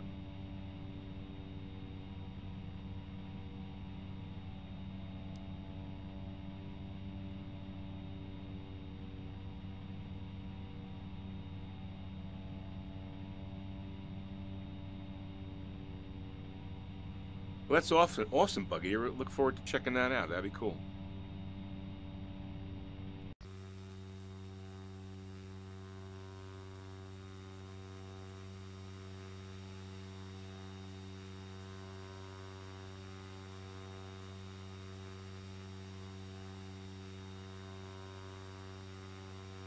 Yeah, I did a lot of that too, Cosme. That when you do the ferrying jobs, when you don't have any people on board, you can't really apply it. Oh, you know what? Let me just see here.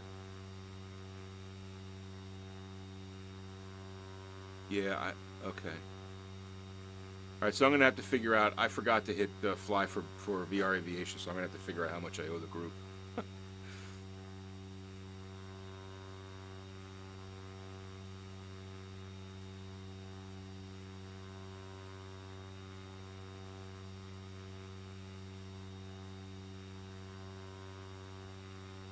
But yeah, it was a really, really good month. Oh, megaphone. Okay. I didn't realize you could do that. I'm gonna have to think about that because I do a lot of repositioning. I do a lot of repositioning.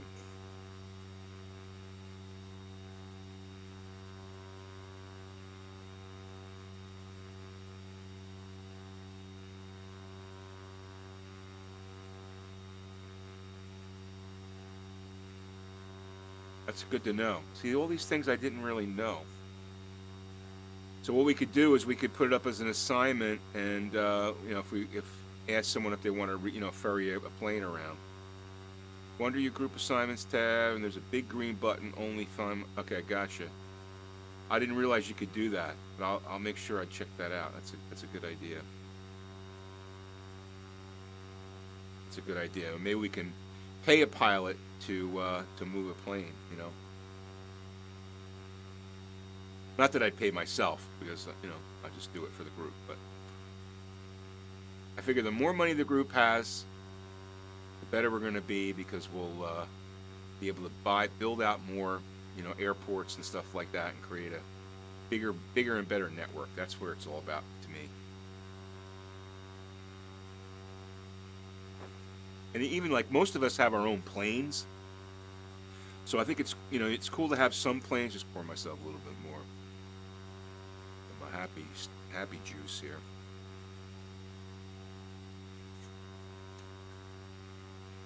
Most of us have our own planes, so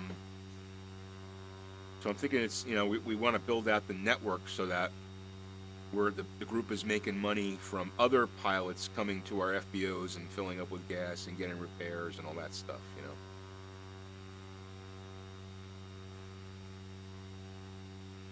At least that's the way I'm thinking about it.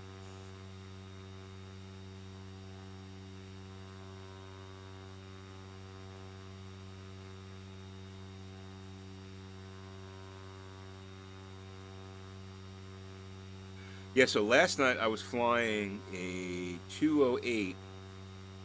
I flew some supplies to one of the FBOs, and I had created Ortho in the area up in Montana, and I was like, wow, this... I always thought that the California Ortho looked really great, like in the California mountains. In Montana and the Rockies and stuff, it looks awesome, man. You really should check it out. If you're building Ortho for your system, you really should check it out up there around Butte. It's really, really cool. I could actually show you. Let me pull up my... let me see if I can pull up my Ortho stuff here.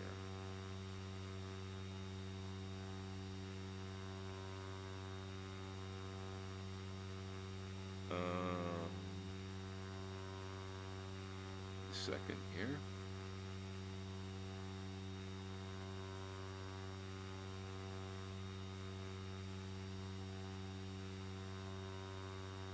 All right, so this is where, right here is Butte. This is where KBTM is. That's the FBOs that we own there, or not own. We're gonna own. We're paying off. And this is all the Ortho that I've done around it. I'm gonna build out here. Probably like 2 more blocks here. We'll see. So we cover the whole territory. Got ZLA. This is all the Pilot Edge area. This is the East Coast. It's a lot of Ortho. This is all 17 zoom level with 18 around airports. I haven't quite get up to into the main area, but most of the East Coast is covered. Down into the Caribbean, Bahamas, the British Virgin Islands down here. And then I started to build out UK, around London. I'm going to build that out a little bit. And then if I go out to the west here, let's see, Hawaii, all 18 zoom level. And all the Caribbean stuff is 18 too. but this is where I'm concentrating now. So I'm probably going to go one more rack here, and I'll go maybe 2 more racks here, and that should just about cover the whole territory. Now, we do have a plane leased to us in Vancouver, and it's a really nice flight. I did this flight once from Vancouver to Kamloops. I've actually been to Kamloops in my life before, and I've been to Vancouver, Canada. So it's a really nice flight up into the Rockies, and I'm probably going to build out some ortho up here. Oh, I also have some stuff up in Alaska too. We have a plane that's up in PANC that is it's actually its home is down in Vancouver, but I've been meaning to fly that one down if I can find some jobs to bring it down there. But all this area up here is really nice to fly in. You live in Calgary? Oh. Okay, so I'm going to tell you that my father-in-law was born in Calgary, and I've been to Calgary. And where's Calgary on here? Let's see. Calgary's here, right? I went to Calgary, and we rented a car, and we drove from Calgary to Vancouver, all through the Rockies. We went through Rogers Pass and all that stuff, and on the Chukahola, the Chukahola Highway, whatever it is. It was a beautiful trip, and we stopped at Kamloops because we have family. They have family there, and then we went to Vancouver, and then we took a plane from Vancouver back to Calgary. But it was a really, really great drive. It was in the summer. Cucahola, yep. But yeah, so that was well, it was a while ago, like in the early '90s. We went there, so it was awesome. It was awesome. But yeah, the Bow and the Elbow River in Calgary, right? In Bow Falls. I went to Bow Falls in Calgary.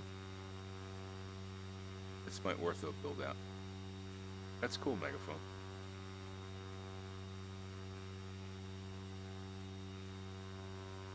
Yeah, what amazed me about Calgary, I don't know how it is now, Elbow Falls too. What amazed me about Calgary, the city, right? First of all, you have all the sandstone buildings, which are really gorgeous. Now, I don't know if it's still this way now, but it's a pretty major kind of city. Like, it's kind of like Denver, like a little bit smaller than Denver, all right? But what amazed me about Calgary is, like, when you're walking as a pedestrian and you put a foot in the street, all the cars stop. They all stop until you cross.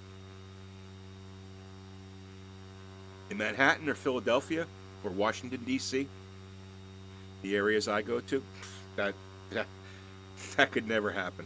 Cars treat people like they're, like they're vermin. But in Calgary, I don't know if it's still the same way, but there is a definite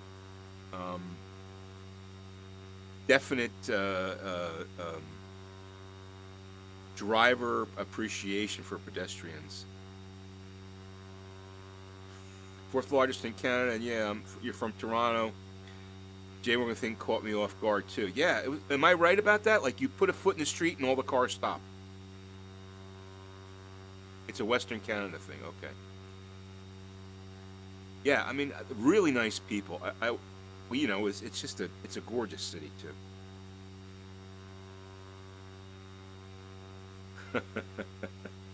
But I was really struck by that. It's something I always remembered,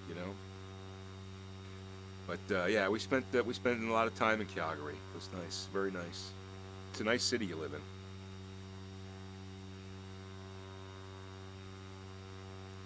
Cheers. I spent a lot of time in Canada. Yeah, it's cold. I know it's really cold there in the wintertime. What is cool about it, though, in the summertime, it's like light until like 10 o'clock at night. Just kind of cool. Yeah, it's really, really, really cold. It's really cold.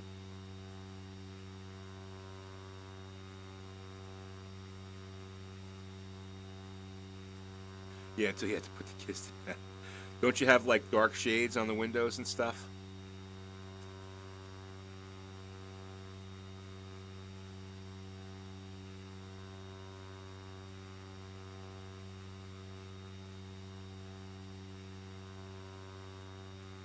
The sunshine, yeah, but I thought Yes, when you have little kids, I could totally see that, but I still thought it was kind of cool. Calgary, I'm sure you're a Calgary Flames fan. Oh, Andy, 3 a.m. there, man. You better get to bed. Thanks for hanging out, and again, congratulations to you for being the Top Gun of January, and thank you for giving back half of your winnings to the group. We really appreciate that. Congratulations, man, and great job. Now, I mentioned before, some of you guys came in a little bit later. We're gonna have 3 winners in February, so it'll be top prize will be 10%, second prize will be 6%, and third prize will be 4%. So everybody, 3 people have a chance to share in. Yeah, good night, Andy. Take care, man. Good job. Congratulations. Yeah, in northern Minnesota. Okay, you're in northern Minnesota. That's the same. I spent a lot of time in Minnesota too. Rosedale, near St. Paul and Minneapolis. Not northern Minnesota, but southern Minnesota. You don't really have a team. Go to a game once a month. Okay. But you have to be a hockey fan, right? You gotta be a hockey fan.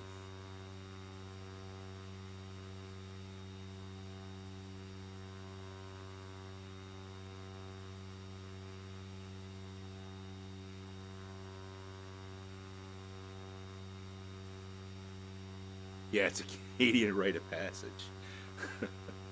You learn to skate when you're 3, and you like hockey all your life. Actually, you probably learned to skate before you walk. Didn't Gretzky learn to skate before he could walk? But that's the legend. And northern, I'm sure northern, you're a Blackhawks fan, Flyboy. I'm not. I mean, I'm not a. I like the Devils. I do like the Devils. I used to be much more into hockey than I am now, just because baseball's my thing. I'm a baseball fan. I'm a New York Yankees fan. That's my I kind of like take time off from sports until baseball season comes, and then I'm like all in. Contraptions tell you to skate, right? Yeah. I heard about that. So like toddlers can skate, like they learn to skate before they walk. Well, swimming makes sense. I could see swimming, but skate, I don't know. That's pretty cool, though. So I heard an interesting thing. This is from out of left field. Okay, my daughter told me this today. At dinner time, my daughter, she's a wonderful kid. She's a brilliant kid, and she always has these interesting facts, And the interesting fact for tonight was that there's certain dolphins, I don't know which breed of dolphin, but there's certain dolphins that will purposely prick themselves on pufferfish because they just do it a little bit, because the little bit of the venom that comes from the pufferfish gets them high. They actually have film of dolphins doing this. So they find the pufferfish. They piss the pufferfish off so it puffs up and his spines are out, and then they lightly brush up against it so that they get a little dose of the venom so they can get high. Is that the wildest thing? So I said to myself, or said to her, I said, why would a dolphin need to escape reality, right? Here it is swimming in the ocean, right? All it has to really worry about is food and mating, okay? It really doesn't have any predators, all right? Maybe, it gets harassed by a great white once in a while, but they can take care of sharks too. At least bottlenecks can. Yeah, I mean, it's wild. It's wild, right? It actually purposely will rub up against this blowfish, and just enough to get a little dose of the venom so they get stoned. Yeah, they are intelligent like us. Well, I know in Canada, I know it's a little bit looser up there as far as weed goes since Trudeau got in office, right? Not surprised dolphins are also known to use headless fish to masturbate with. What? Are you serious? I know, I have read that dolphins will partake in homosexual sex. I know that's a fact.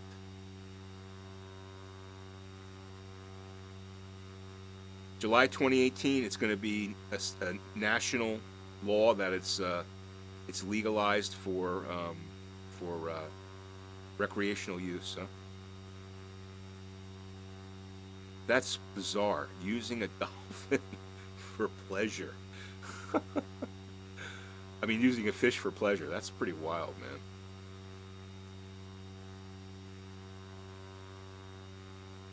Also, I heard about the human women thing.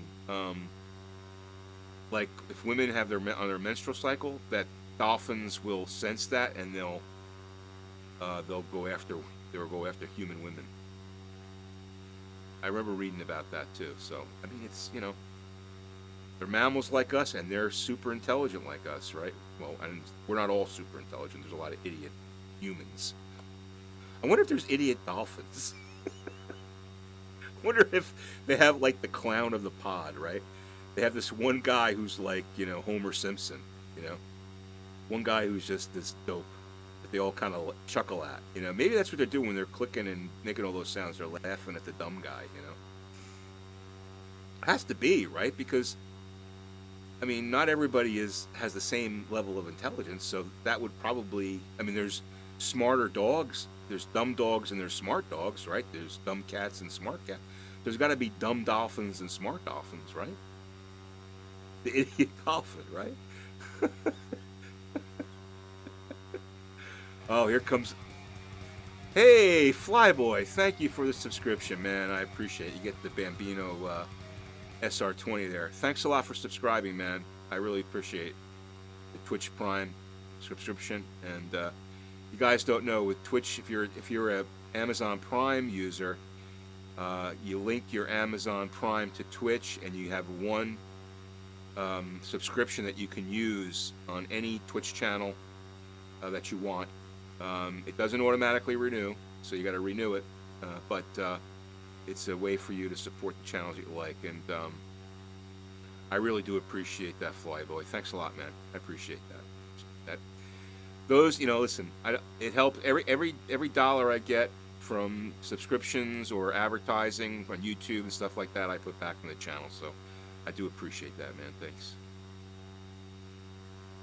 Forgive me, you have a pretty mouth there, grouper.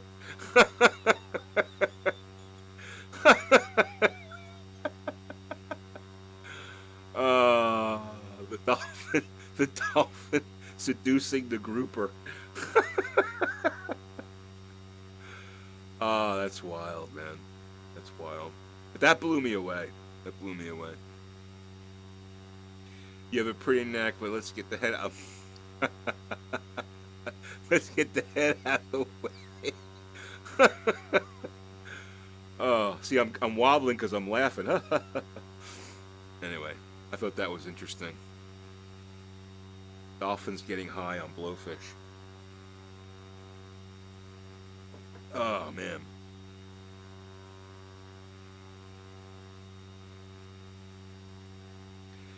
So let me ask you, Mega, you're from Canada? Are you a Trailer Park Boys fan? Now, I know Trailer Park Boys are from Nova Scotia, so that's on the other side of the country, but is Western Canada into Trailer Park Boys too? No, Quasme, it's not going to be in February. They are into it. I talked about this before.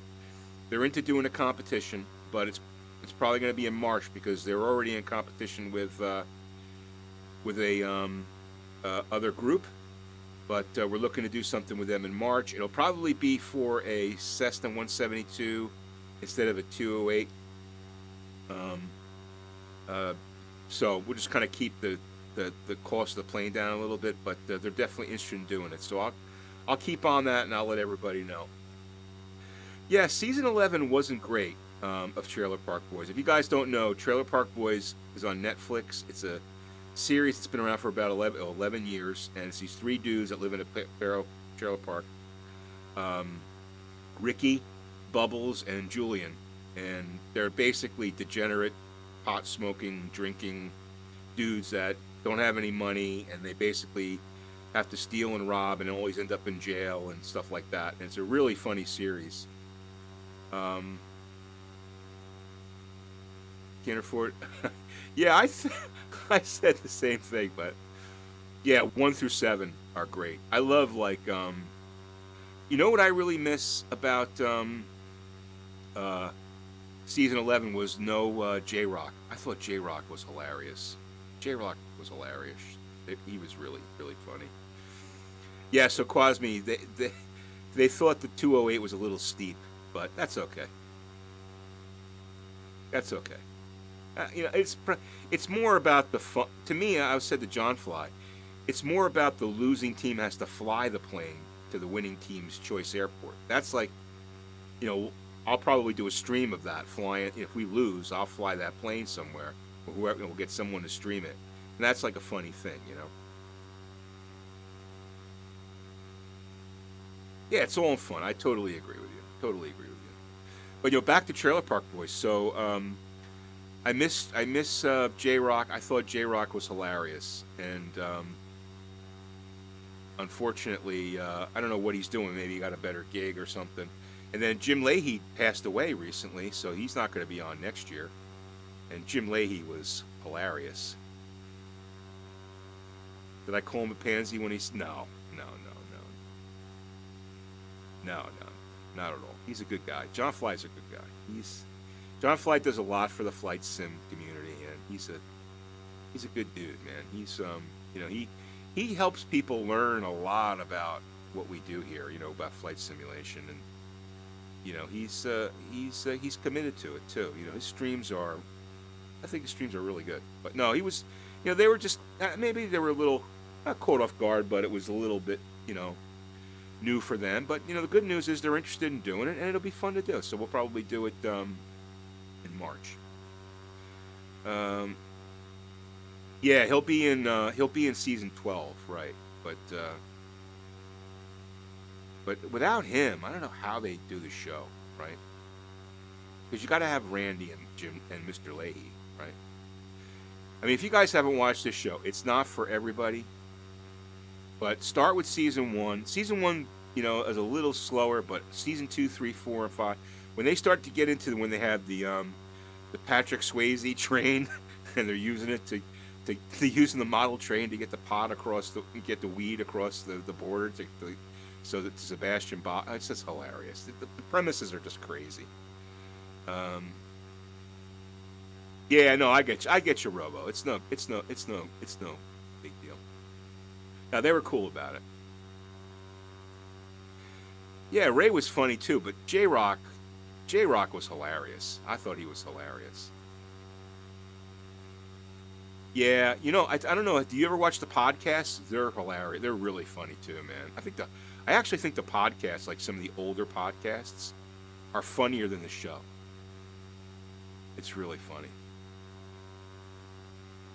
It's one of the things, actually, like if I have a hard time falling asleep, I'll listen to Trailer Park Boys podcasts on my iPhone. Oh, they're on YouTube. You can get them on YouTube, or if you just want to listen to them, they're on iTunes on the podcast on the iPhone.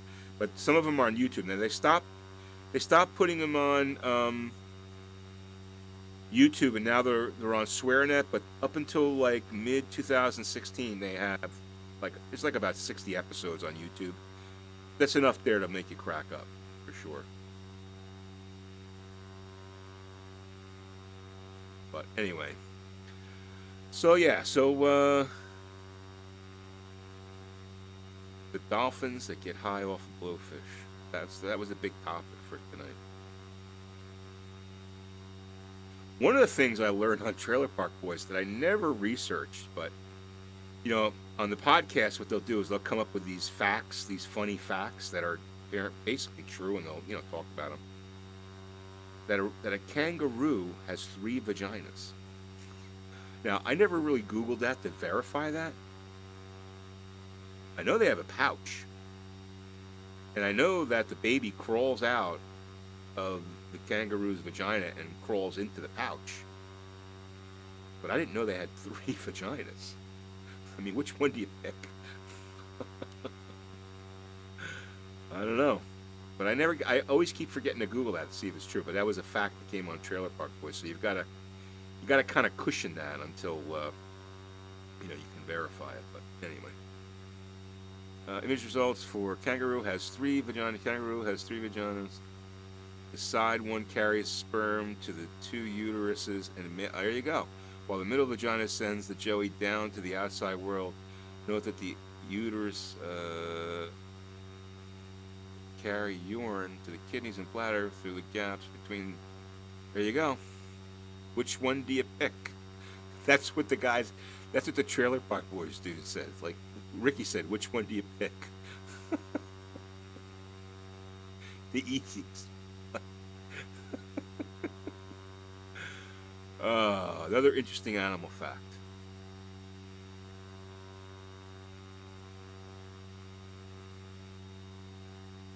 It splits like a snake. Oh, that's weird, man. That's weird.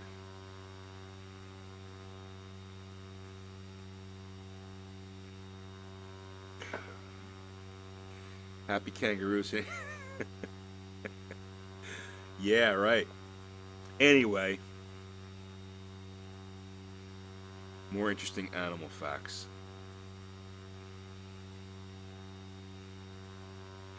Getting close to, what the hell is this airport called again? Bennett Memorial, GFL. In Great Falls. Oh, I better get down here. Shit, what am I at, 7,000 feet? I'm drinking and talking here. I gotta get down to 328. All right, let me get in the plane. Oh! Who was that? Someone just subscribed and I missed it?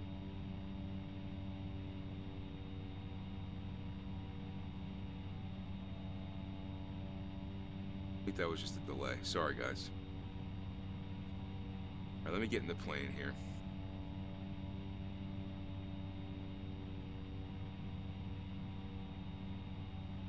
Alright, we gotta get this baby down.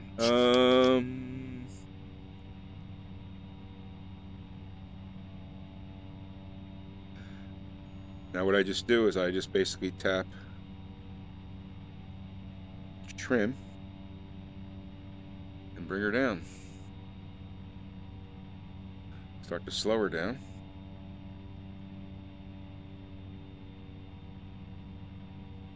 We gotta get way down.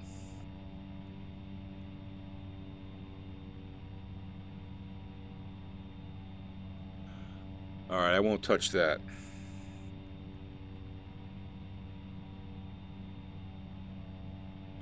Well, we lost some of the judder, which is good. I mean, you still got a little bit there, but it's manageable judder.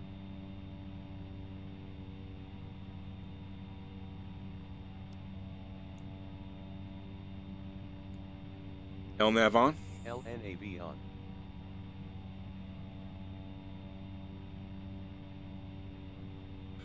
Actually, I think what I'm going to just do is hand fly this thing here. I don't think I'm going to get down fast enough, so let's just do this. I'm going to have to... Alright guys, listen, passengers, get your oxygen masks on and expect your ears to pop because we're going to make some drastic altitude changes here in order to be able to land this plane.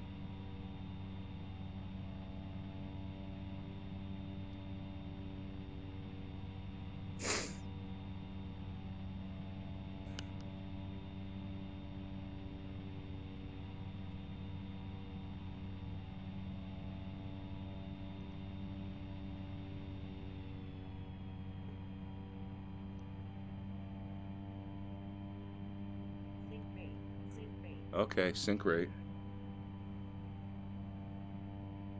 See, I got to talking and I forgot I'm not doing 200 miles an hour.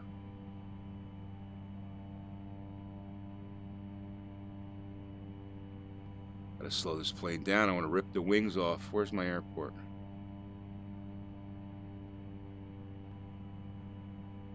There it is. Alright, I'm good.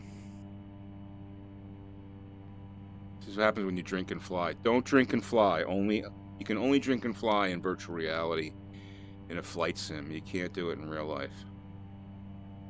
Absolutely not. I'm not a real pilot. I just play one on Twitch.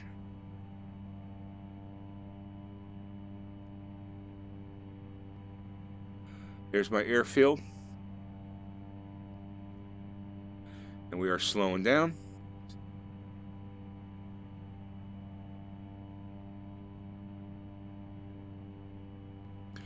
Yeah, well, I'm drinking Stoli and OJ tonight, bub. Plain old, unflavored Stoli.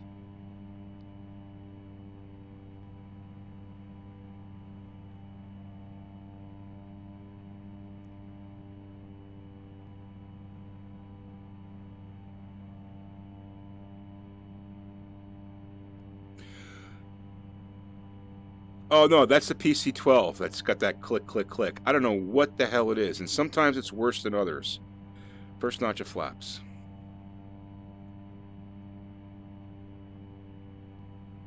But after a while, it's like, can't take it anymore. It's like ear torture. I got to figure out what it is. It happened once I upgraded to 1.1 of the X-Plane 11 version. Second notch of flaps.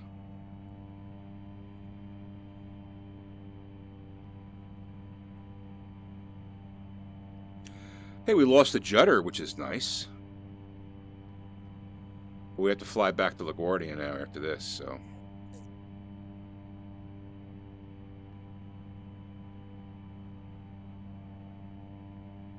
And when I end this flight, I want to see if I could...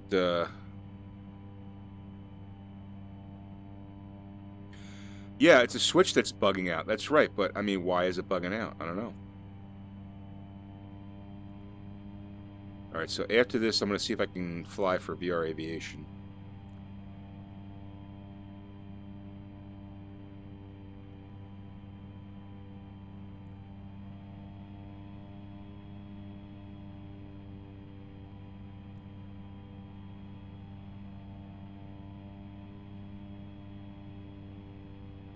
This thing's like flying a bathtub.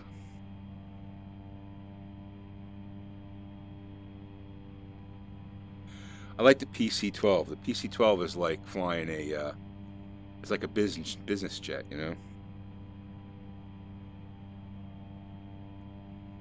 I'm not sure if it has a mouse scroll disable.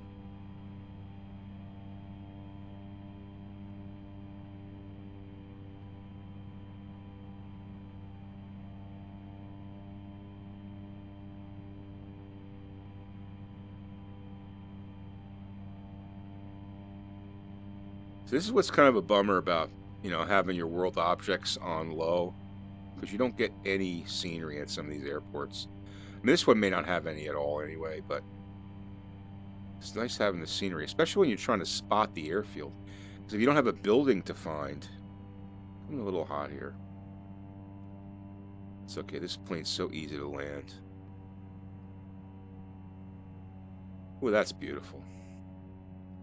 Barely felt the bump. Flaps to the first notch. Come up here and we'll do a spin around and we'll take off to our LaGuardia destination after we unload the passengers. It is nice having chat in here, that's for sure. Alright, let's do a spin around here. Yeah, we got very little judder now, which is nice.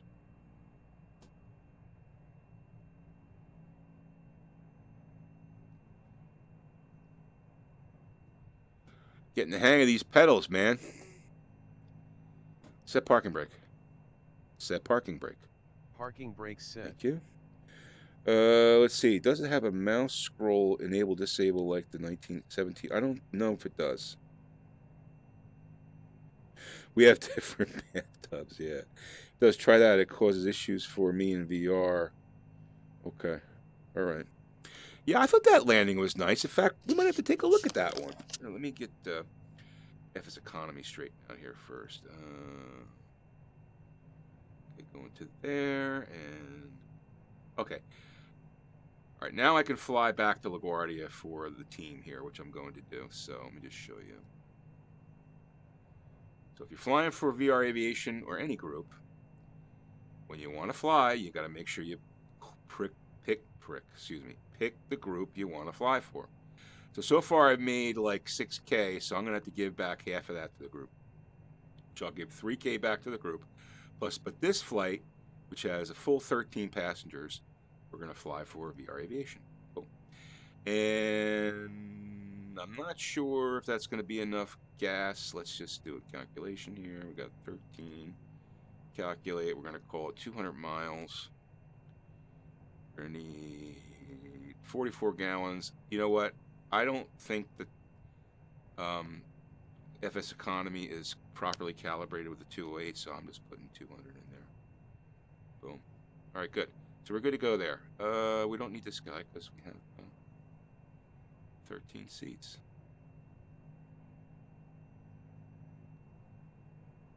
Beautiful. All right, back to this. Just started my flight, and we got 200 loaded. And got a long trip back to LaGuardia. I'm just looking here to see how high we got to fly. We're going to go down the Hudson River a little bit too. So we're going to go past Albany. Let's see, 2,000. All right, we could probably fly at about 4,000. We'll go to 4,000 feet. All right, good. So let's get our flaps to 1, and we're ready to go here. So.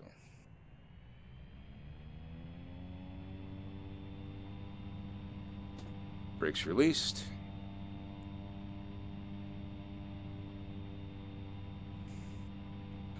Little bit P factor on the acceleration here. Oh, I forgot to take a look at that beautiful landing. Oh well.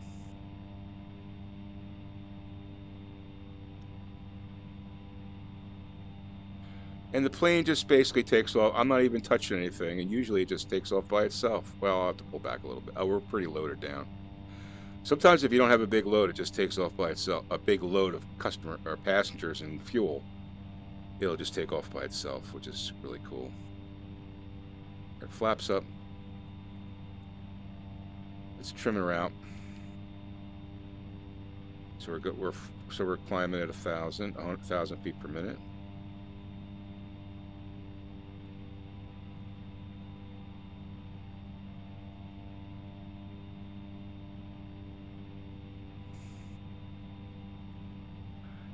LNAV on.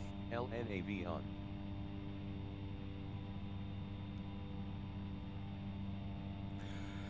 I thought that was a pretty nice landing. All right, what did we say? 4,000, right? All right, now we got a little bit of stuttering, juddering, but nothing like before.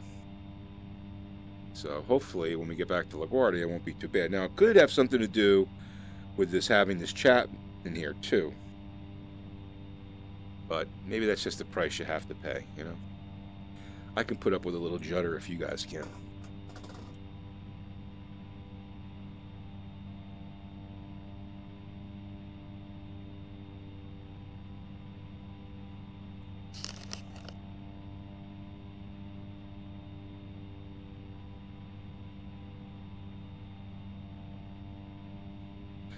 We have very different bathtubs. Isn't that the truth? All right, so I got to write a check to the group for $3,000 after this is done.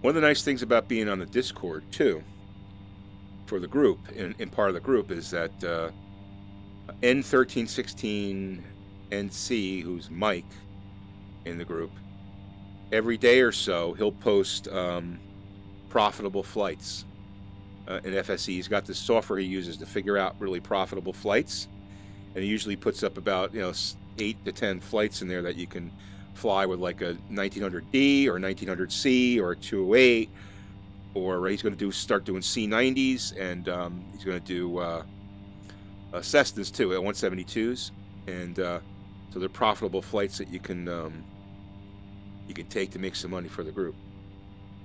You don't drink enough, you don't even notice the judder. You mean if you drink enough, you don't notice the judder? Yeah, isn't that the truth? I gotta stand up here for a second because I've been. So my head's probably gonna pop out of. Let me just go to this view here. I gotta stand up because I've been sitting here for 2 hours.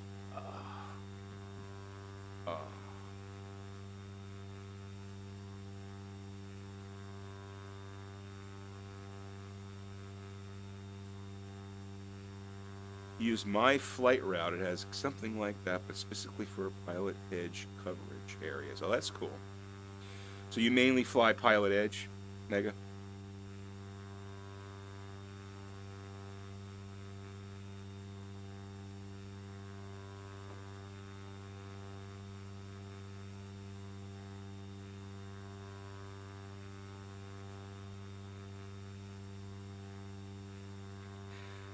Yeah, I went through. I think I'm a Cat 5. I don't spend enough time on pilot edge. I should spend more time on pilot edge. I used to try to do like, do like pattern work at like major airports under ATC control for, like at least a couple times a week, and work my way. I want to work my way up, but. Yeah, the I ratings are pretty intense. Yeah, I'm just a cat guy, but it was still really cool, and it was still kind of nerve-wracking, like because you're communicating with ATC, and you got to do say the right things, and you don't want to look like a noob, So it's very interesting. It's very interesting, to say the least. But yeah, I have to get back into spending more time on pilot edge for sure.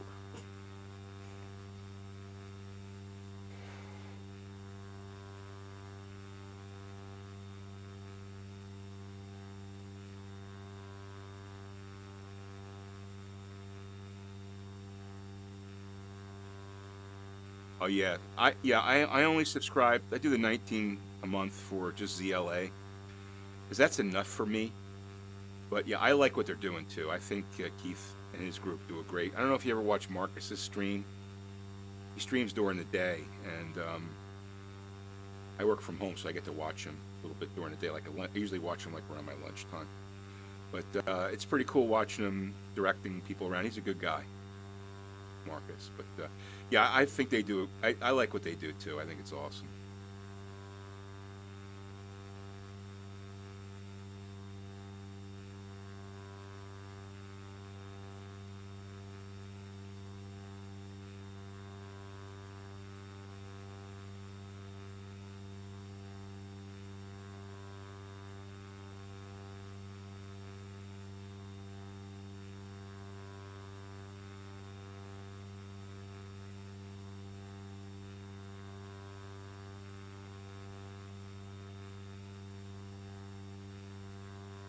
Yeah, they do a great job. They really do a great job. Yeah, I was never yelled at. I mean, I failed the Cat 3. I forget which one. I failed one of them. I had to go because I missed a call or something. I felt, oh man, I was like all embarrassed. No, I think what happened was I did a pattern, and I was like out of the pattern. Altitude was wrong or something. But that's how you learn too. That's how you learn. Possible pilot deviation. I like when people when you're watching Marcus and someone busts a Bravo. That's pretty funny. That's pretty funny. Someone busts a Bravo.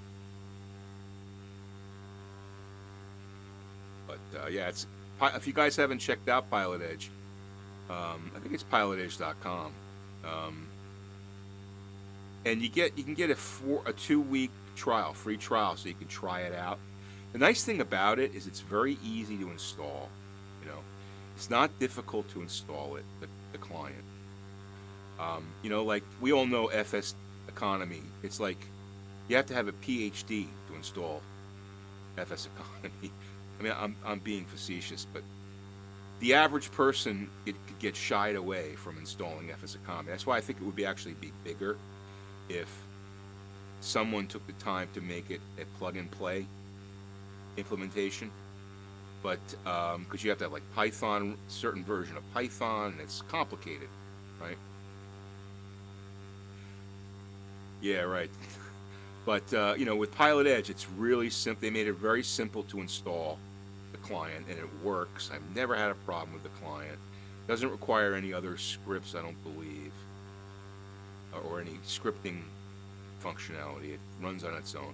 So they do a nice job with the software. Their website's informative.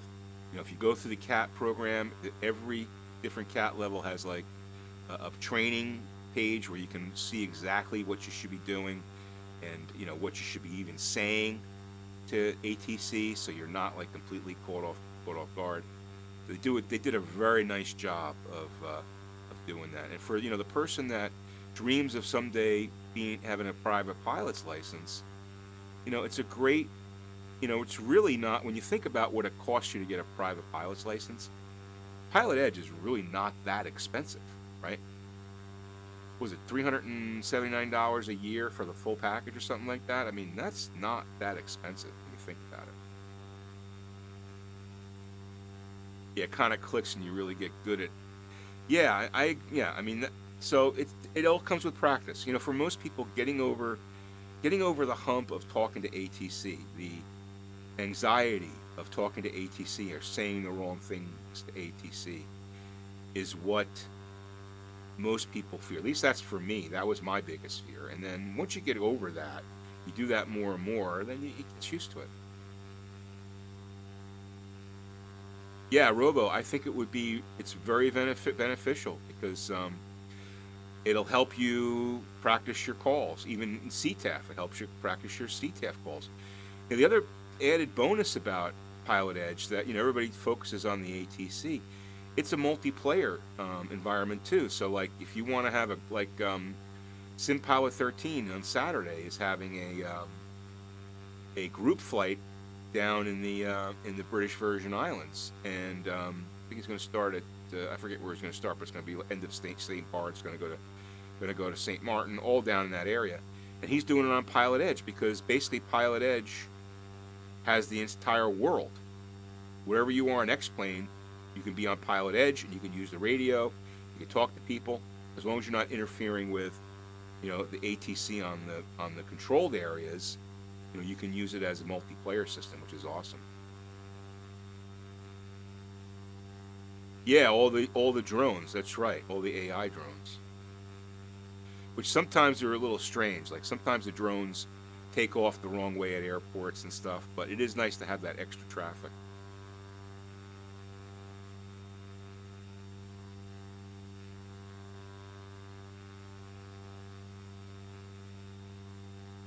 Am I climbing? Oh shit. Oh.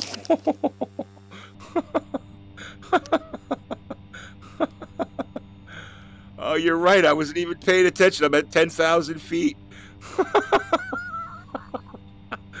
Okay, we got to get down now. All right. Thank you for letting me know, Flyboy. I appreciate it. I'm at 10,000, so I'm not quite blacking out yet.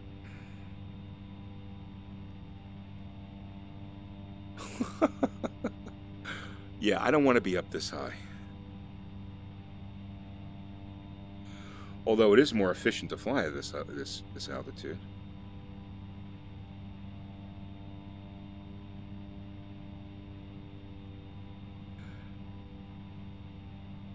LNAV on? LNAV on.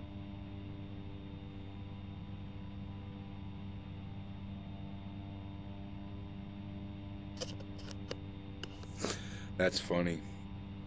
Yeah, it does look nice, doesn't it? Look down there. Check that out. Oops. Is that the Upper Hudson, I think? We just changed scene. It looks awesome, man. It looks real.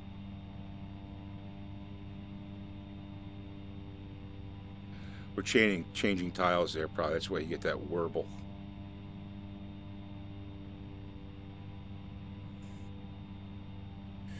You can fly at 12.5 for a half hour before having to turn on the O2. Yeah, I was at 9.6, I think, when Flyboy alerted me. Just climbing away, you're 208. Yeah, I definitely violated my flight plan there. I want to make sure, see if that's the Hudson or not. Let me see, where the hell am I here? The Upper Hudson? Yeah, that's the Upper Hudson, baby. Surprised you can't see the... Isn't there like a lock system? Oh yeah, look, there's... Well, there's some gates, some bridges. Maybe there's bridges or those locks. I don't know.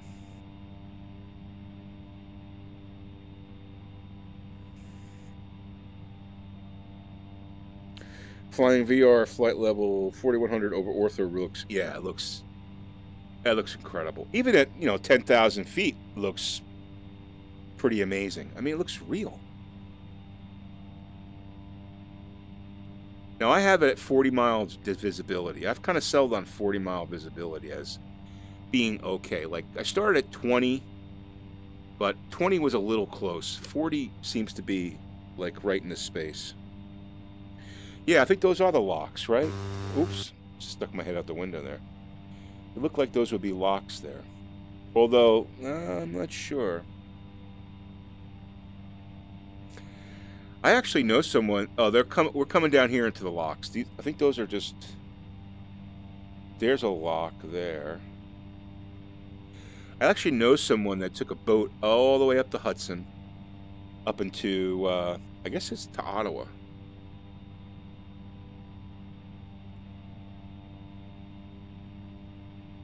I mean, how cool is this in VR? Sitting here in the pilot seat, right? Then I lean over, and let's just take a look out the little window here and see what's down there. Oh, isn't that cool?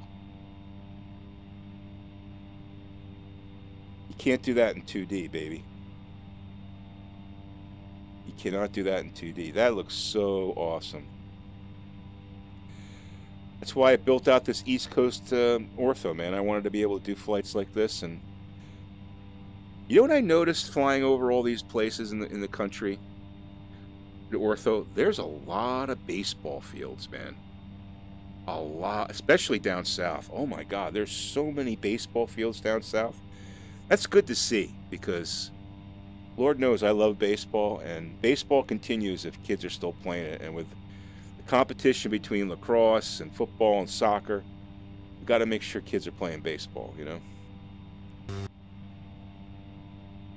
Tell you what, let's go outside the plane and get this view.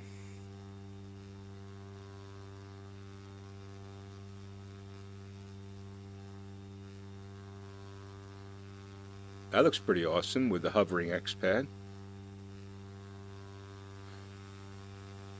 Yeah, lots of golf courses too. Open the door and sticking my head out always gives me that falling sensation. Yeah, I mean, right now we're just basically... We're like doing like David Byrne says, the world is round and we're floating above it. Is that the line from that song She Was?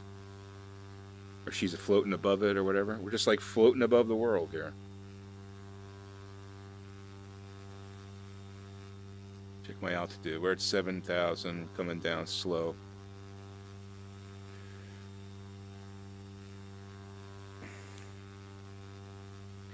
Yeah, I think those are the locks. Some of them are bridges, but I guess some of the bridges are actually locks too.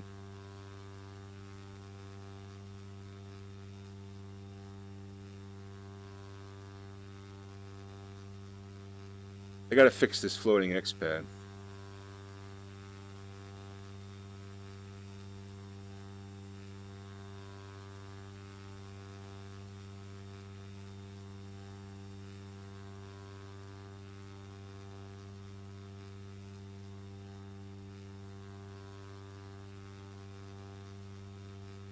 Looks awesome.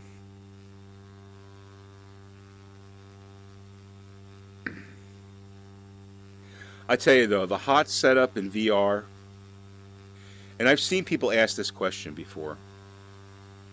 I think the hot setup in VR for flight simulation would be flying your plane through Google Earth VR. Because I don't know if you guys ever tried Google Earth VR, but it's amazing, and it's 3D, and the buildings all have 3 dimensions, and they're all the real buildings. If you could somehow combine Google Earth with VR flight simulation, that would be incredible. Because then you would have, you know, because Ortho is all 2D, right? It's all flat. It looks 3D from up here because of shadowing, right? You know, from the height here, you get a little shadowing on some of the greenery and stuff like that. So it makes you, it gives the perception that it's 3D. But if you really look at like the buildings and like the oil tanks and stuff like that, it's all 2D. Coming up on West Point, am I? I think West Point's a little further south. If you have both of your controllers, you can pick up one on your left hand and teleport to the pilot's chair with the right hand, and then stay with the other. Otherwise, it just disappears when you pull up the menu. Okay. Yeah, I know you could teleport back and forth inside the cockpit. I think West Point's a little further south. Pretty sure. But maybe, I'm not sure.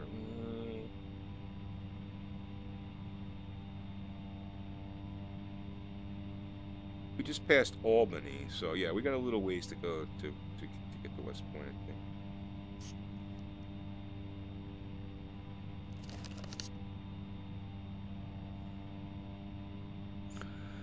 But yeah, just leaning out the window and looking down there. But yeah, wouldn't that be cool to have a flight sim that was integrated with Google Earth VR? Oh, that'd be pretty cool.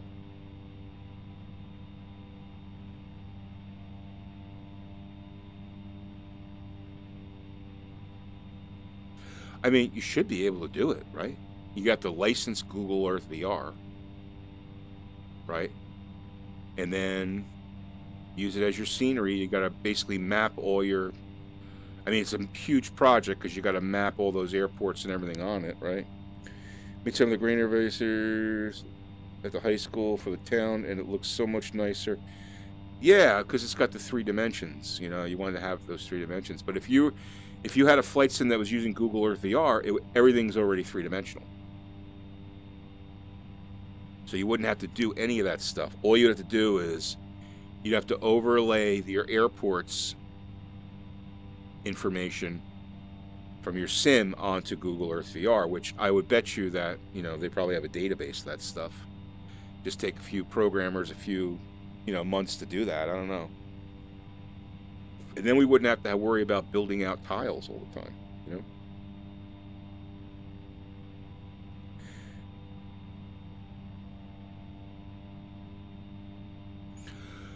Well, I don't know about that. I know what you're saying, Robo, but have you ever tried Google Earth VR? It does not, that particular, I mean, you're basically using yourself flying through that world, okay? And it doesn't, it's not that taxing on a GPU.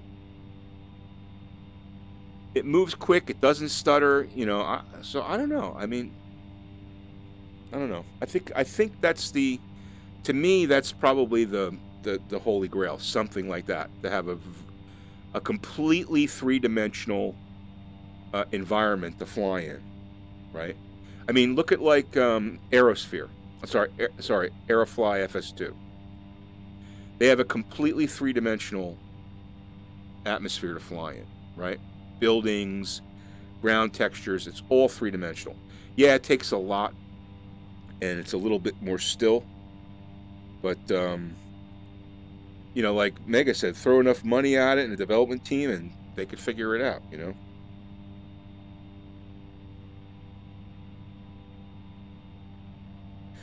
Yeah, you may be right. It may be too much for today's systems. You could be right.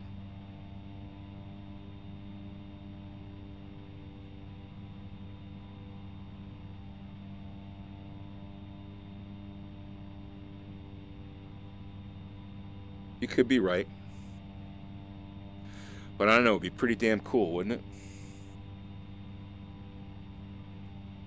Can you drink? This is one thing you can't drink when you have a headset on. That's a problem.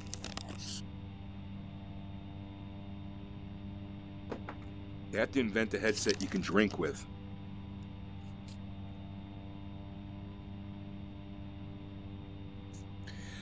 Yes, the whole entire map is handmade, and it's also very kind of like ghost townish, because there's no movement whatsoever. So at least in X-Plane you can have like car movement and stuff like that. So it's kind of like you're flying in a ghost town. Get a camel pack and fill it with OJ, and yeah, I can drink a beer with a headset on. I do that. I can drink a beer because the bottle's shaped well for VR. Beer bottles were designed for VR, see?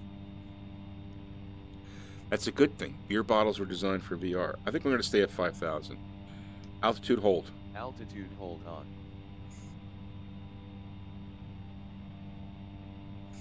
Actually, we're 4,200. Yeah, I guess I could use the HTC Vive Lush by Bambino. But yeah, but I'm not HTC Vive, dude. I'm Rift. I'm a Rift. Well, tonight I'm a Rift Lush. Oh, sorry. That'll wake you up. Now we got a little bit of a peak up here coming in front of us. I hope we're not gonna.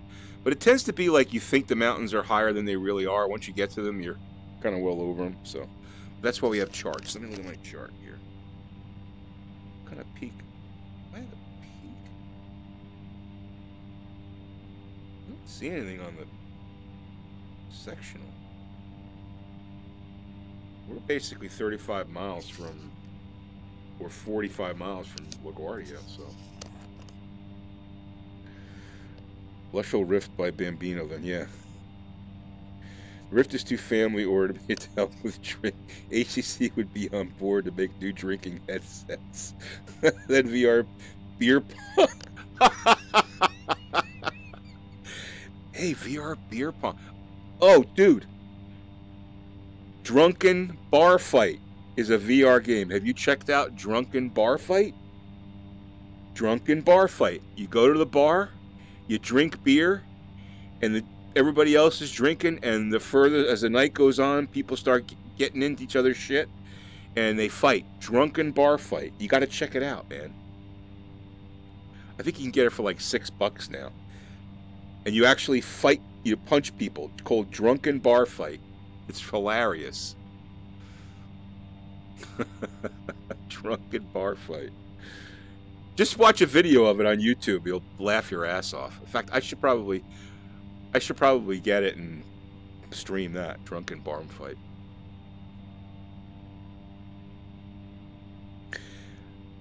I think it is multiplayer. We should all get it, and I'll stream it, and then we can basically fight.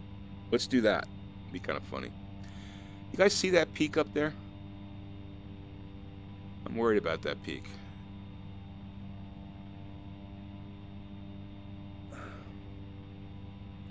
Drunken Bar Fight. Here, we got a little bit of time. Let me see if I can pull up the video.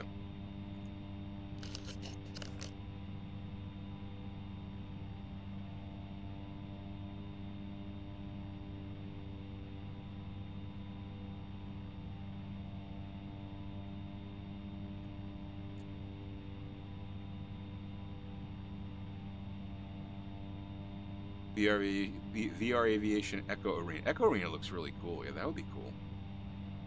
Hold on. Let me get.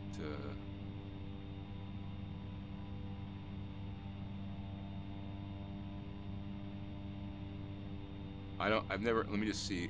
Hold on. Oh, hey guys, how you doing today? I'm just. Hold on. Pull this up here. You guys can see it.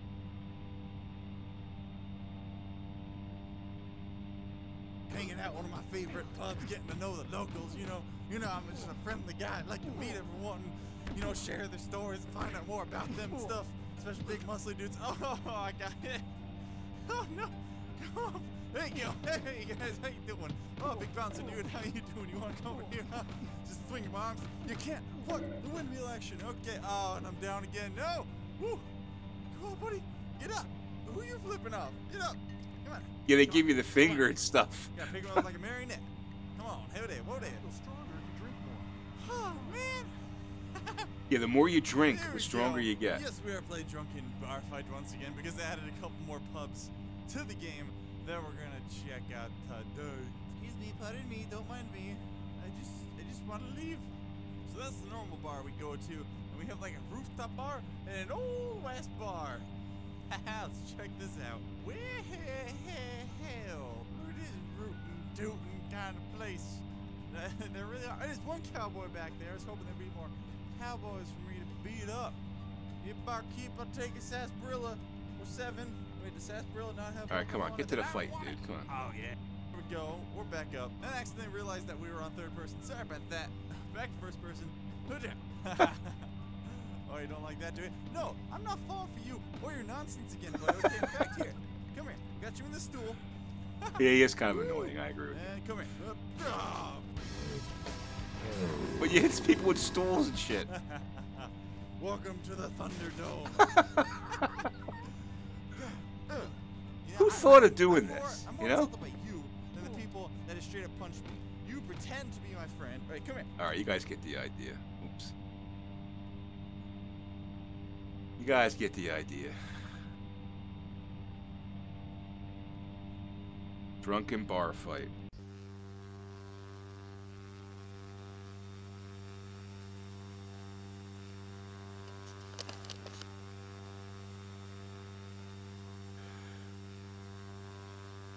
Yeah, I've never played Echo Arena. I hear it's awesome. I've seen some videos. I want to check it out. That would be kind of cool to have a... Because that's a multiplayer too, right? What's the premise of Echo Arena? It's all it's multiplayer, right? I have that view of the Hudson there. It's awesome.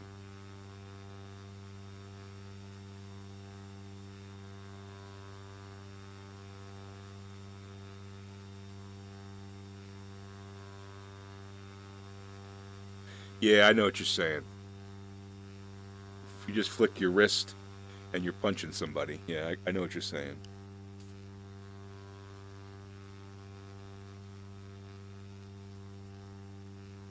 Getting the judders again here. All right, so I'm working on a new livery for the B1900D. I get the VR Aviation livery. Probably going to stream that next, maybe tomorrow during the day or something. It's multiplayer teams. All right, I'll have to check that out. Maybe we'll put a team together. You got to get good at it first, but I'll have to check that out. Be kind of cool to do. Yeah, so we're going to work on a livery for the B1900D.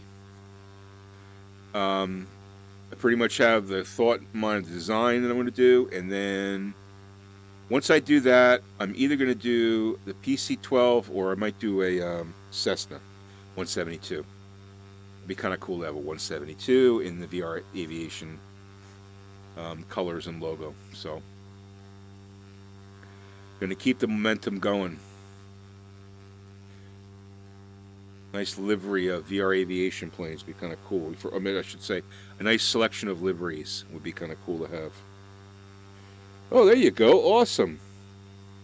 Landed in BTM for 20K job. Make sure you buy some gas. Ender's Game, yeah.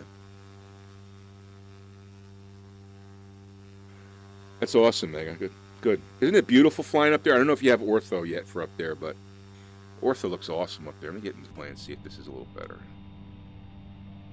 Less juddery, maybe. I don't know why. I got everything closed.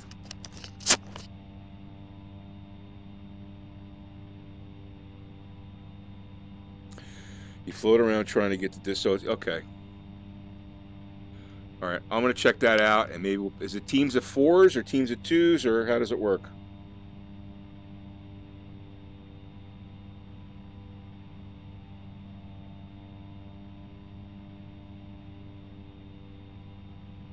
Waiting for the Fork Boy pack. Okay.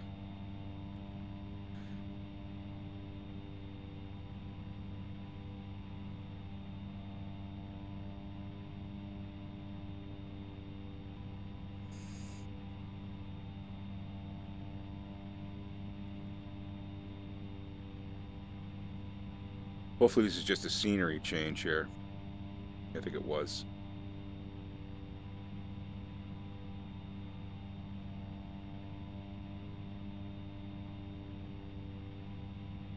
You know, when it happens, I just try to keep my head really still.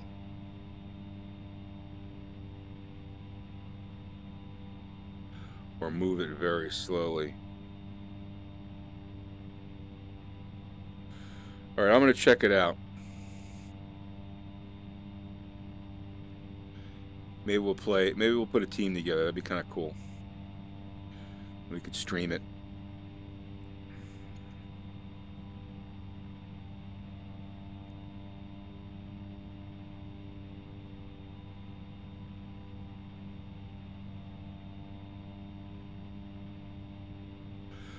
How much further we have to go here? Not much further. We're getting pretty close here.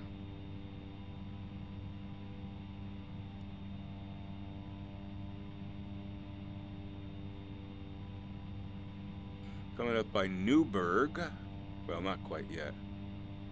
Dutchess County. We're up in Dutchess County.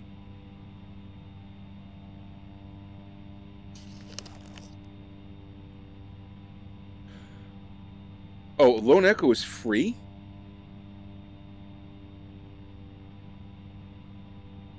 I didn't realize it was free. All right, let me check that out.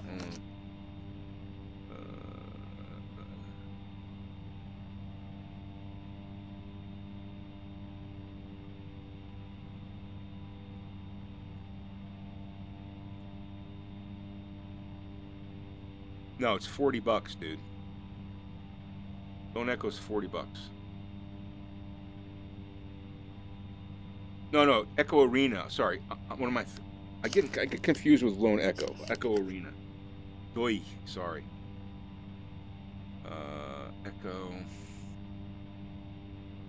Echo Arena. Sorry, Echo Arena is free. Yeah. Okay. All right, I'm gonna download it. I'm gonna try it out, and see if maybe we put a team together and we could stream it. That'd be kind of cool.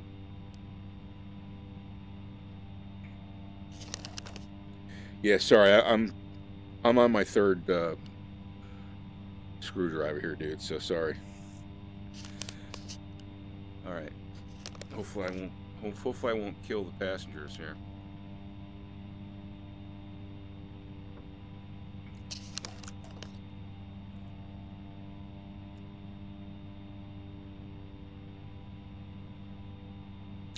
Oh, okay. They made Echo Arena to test out the movement system for Lone Echo. Gotcha.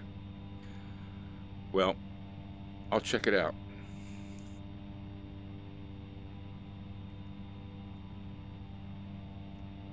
Boy, it did some flying tonight, eh? 400 and something miles, was it? How we doing on Petro, all right?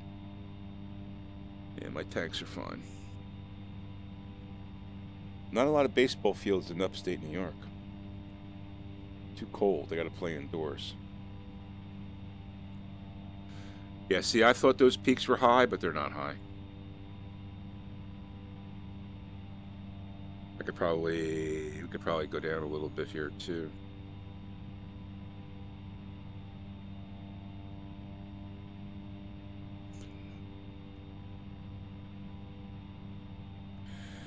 $15 people party. Okay, cool. That's cool. Phillips or slot style screwdrivers. I don't know what the Phillips and slot style screwdrivers are, dude. Oh, duh. Yeah, I'm quick. Hello. LNAV on? LNAV on. I'm quick. Yeah, they're Phillips. They're Phillips. 15 people. That'd be kind of... So 5 on 5. Yeah, I'm like, Phillips or slot? I'm like, what? Pretty stupid.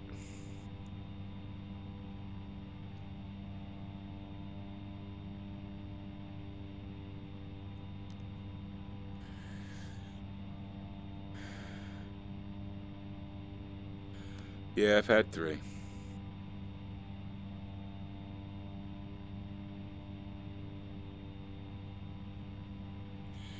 Don't drink and fly, guys. You guys know that. I'm just, I'm not a real pilot. I pay what, easy for me to say. I'm not a real pilot. I just play one on Twitch. Well, thanks for the follows and the subscription tonight. I appreciate it. Very nice of you guys to hang out and chat and talk about dolphins that use fish for masturbation and blowfish to get high, and kangaroos with 3 vaginas, trailer park boys, all the other interesting discussions. Altitude hold? Altitude hold on. Always educational talking into you dudes.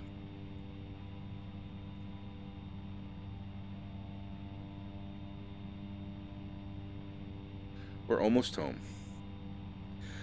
I tell you one thing, why the hell doesn't this plane... Why the hell... Oh, SimPilot, how you doing, man? Thanks for coming around here. SimPilot is another Twitch streamer, VR Aviation member and pilot and good dude. Doing your control system homework. Are those water control systems? Pappy Boyington, the black sheep, used to drink and fly off it. Did he really? I don't remember. I don't remember that. I don't remember that. In that show. If he was drinking a lot.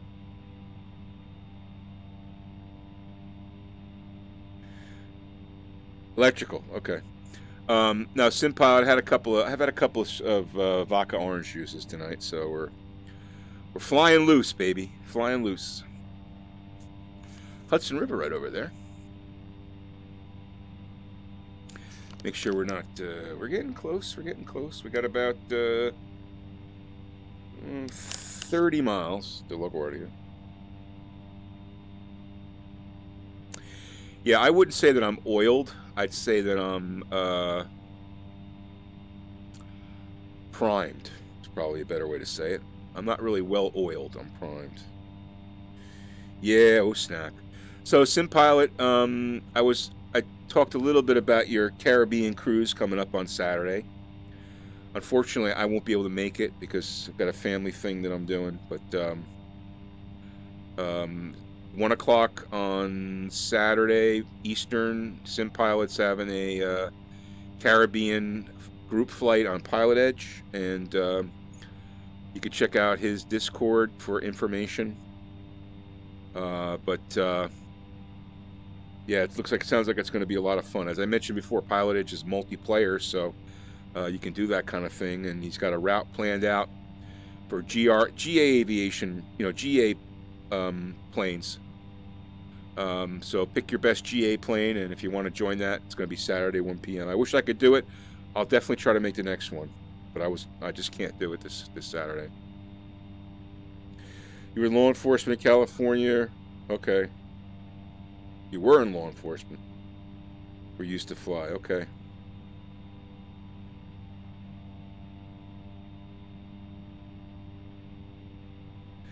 So the actor, what was the guy's name that played Pappy Boyington in The Black Sheep?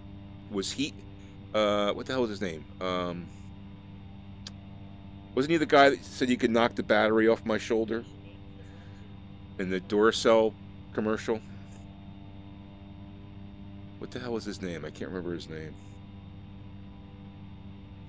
Michael Scott calls them Vod Arch. Dude, I love The Office. Oh my God, I love The Office. And I like when he has scotch and a little bit of Splenda. I'm not superstitious, I'm just a little stitious. Where am I flying right now? I'm flying in upstate New York, down the Hudson. We're going back to LaGuardia. We just had a big triangle flight up to to Massachusetts, Bedford, then up to upstate New York somewhere, and then now back to LaGuardia. It's been about Robert Wagner. No, it wasn't Robert Wagner. Wasn't Robert Wagner. Another dude. Wasn't Robert Wagner. I declare bankruptcy. You know what I love too is Prison Mike. Prison Mike. I watch him all the time. And my whole family loves The Office. So we'll just like, we'll take a Saturday and just like watch The Office, you know? It's awesome. All right, we're coming very close here to, making 2 turns here? Oh yeah, I'm making 2 turns. Never mind.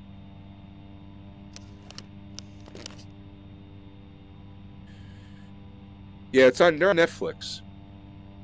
Actually, I think Comedy Central is running the reruns now again, too. Yeah, it's not Robert Wagner. Well, look it up. Google. I can't do it now, guys, but someone Google the Black Sheep television show and who was the main actor.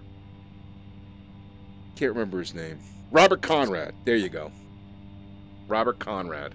Remember he said you can go ahead and knock this battery off my shoulder or something like that for a battery commercial? Robert Conrad.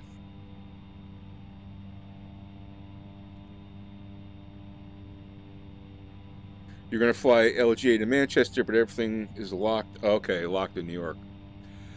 Well, I got a B1900D you can fly there. So why don't you fly that? Unless someone's flying it. I'm soon to probably have a 208 there too. I'm gonna put a 208 there.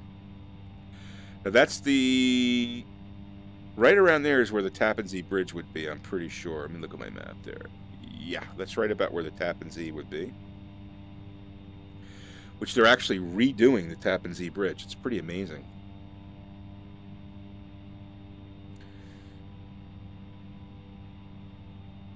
Oh man, you got to get a 1900, dude. That's a FSEconomy workhorse. That's got to be your next plane, man. Got to be your next plane. Because I mean, this is a nice plane, but it only does 160 knots, right? Actually, I could be going a little faster here. That 1900D will do 230, 240. Carry 19 passengers. Takes a little bit of use to landing it, but I actually just passed 100 hours because it actually has a real engine, or engine hour meter on it. I just passed 100 hours flying that plane.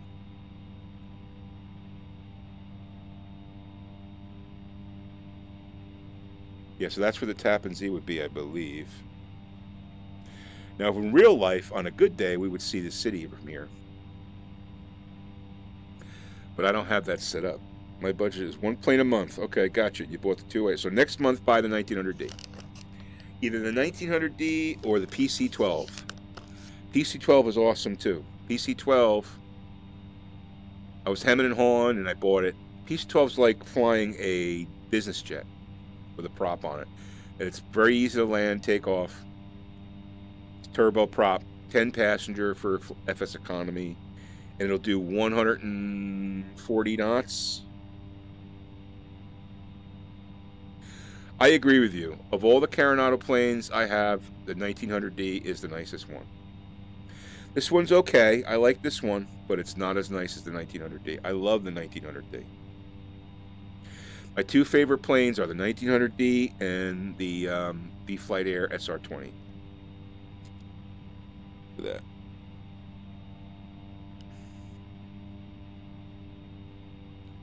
Yeah, that would be where the Tappan Zee would be, right there.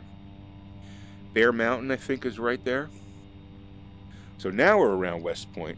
West Point's up around here somewhere.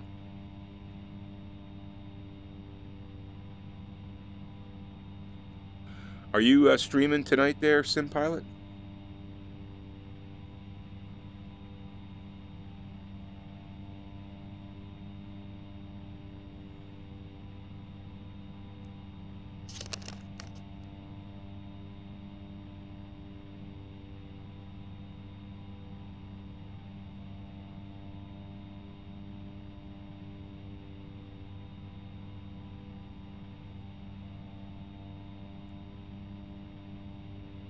Cheers, guys.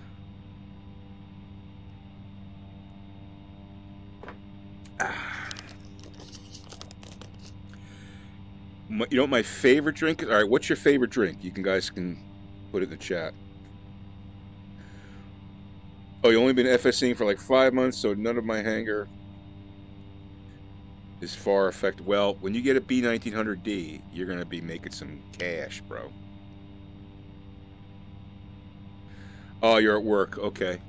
Till 3:30. All right, so the question right now is, what's your favorite drink?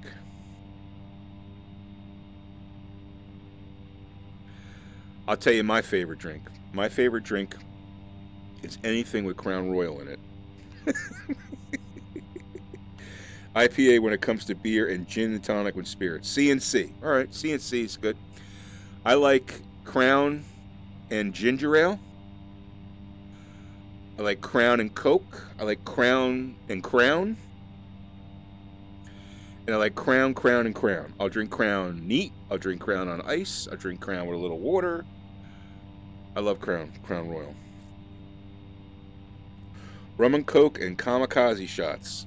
I like kamikaze shots, although I haven't had them in a very long time.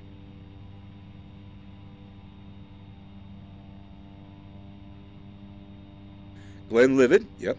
I'm not a Scotch guy. I'm just not. I'll drink it once in a while. I'm just not. I like Scotch with a cigar. But generally, I'm not a Scotch guy. Drank way too much Crown when I was in your teens. Yeah, see, I drank too much rum when I was in my teens. I can't drink rum anymore. The smell of rum makes me, like, ill. But it was funny, when I worked for this company a while ago, like 15 years ago, and everybody knew it was a startup company. It was a great company, and every year, like, you know, everybody bought each other gifts. Back then, you kind of did that kind of thing, you know. And every year, I'd get like 5 bottles of Crown Royal because everybody knew I liked Crown Royal. I still have like handles from back then. I've got like 3 handles left from back then because, you know, you could drink it forever. But lately, I like Crown and ginger. I like a Crown and ginger. Ginger ale and Crown. Because, you know, Crown's got that little bit of sweetness to it, you know. All right, SimPilot, take care, and make sure you check out SimPilot. Follow him on Twitch, and then you'll get information about his group flight. So just hit the follow on him right now, and you can check him out. RC Flyer, how you doing, man? Thanks for joining the stream. We're kind of winding things down here. We're coming into LaGuardia from a long trip, 438 miles, I think. Oh, golf course. As John Fly always points out, golf course. You know what I noticed too? Golf courses in the Northeast are all tight together, designed like by an engineer to use every ounce of property effectively. And golf courses in Florida are spread out all over the place. I guess because property is a lot cheaper. And in between, there's lots of houses. Everything's a golfing community.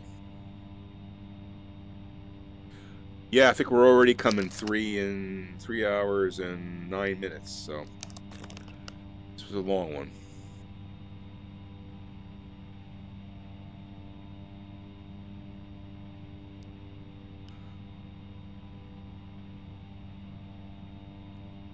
All right, we're going to make a turn by, I believe, above Teterboro Airport. There's Teterboro right there. I can see it. I don't know if you guys can see it. And then we're going to turn into LaGuardia. So we're almost home. Almost home, and we'll see how much we make. Remember, I got to give back $3 grand to the group because I screwed up and I forgot to fly for VR Aviation.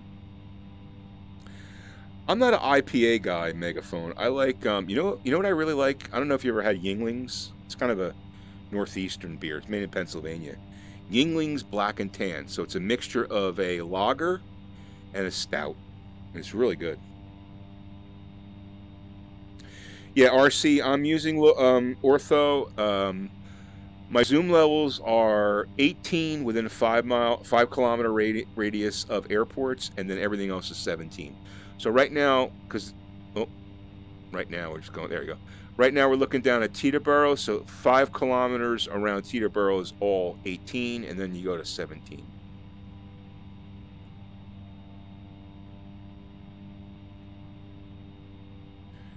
Okay, yeah. Yingling's is really good. It's like an old brewery, like a regional brewery that is, in the last 10 years, it's really gained some momentum. And they make a good beer. Like, it's a good beer.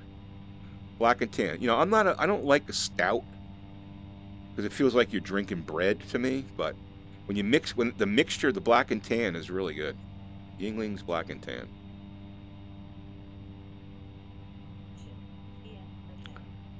All right, TFR ahead. Trump must be in town. All right, so let me spot my runway. I guess I can probably start to slow this plane down. I'm going to start the spot the runway, and then I'm going to hand fly her in. All right, I got it. I usually know where it is.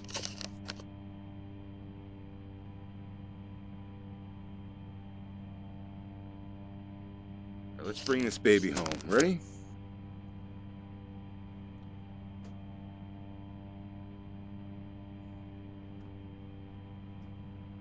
Autopilot off.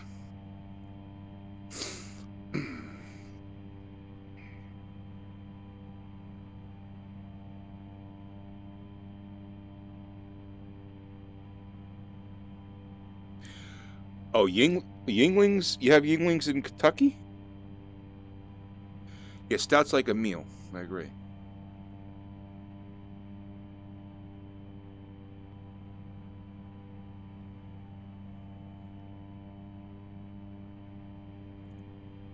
We are descending into LaGuardia Airport. Please fasten your seatbelts and we'll be arriving shortly. Thanks for your time and please tip the waitresses. I know they're flight attendants, I'm sorry.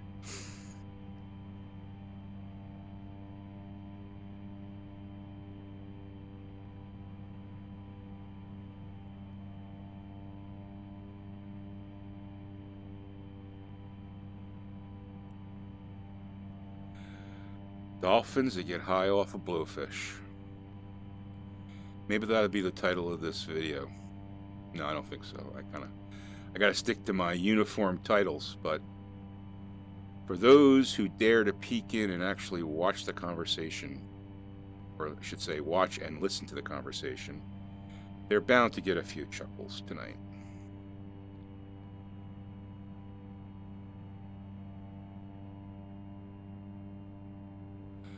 Because life is more than just flight simulation. Life is a kangaroo with 3 vaginas.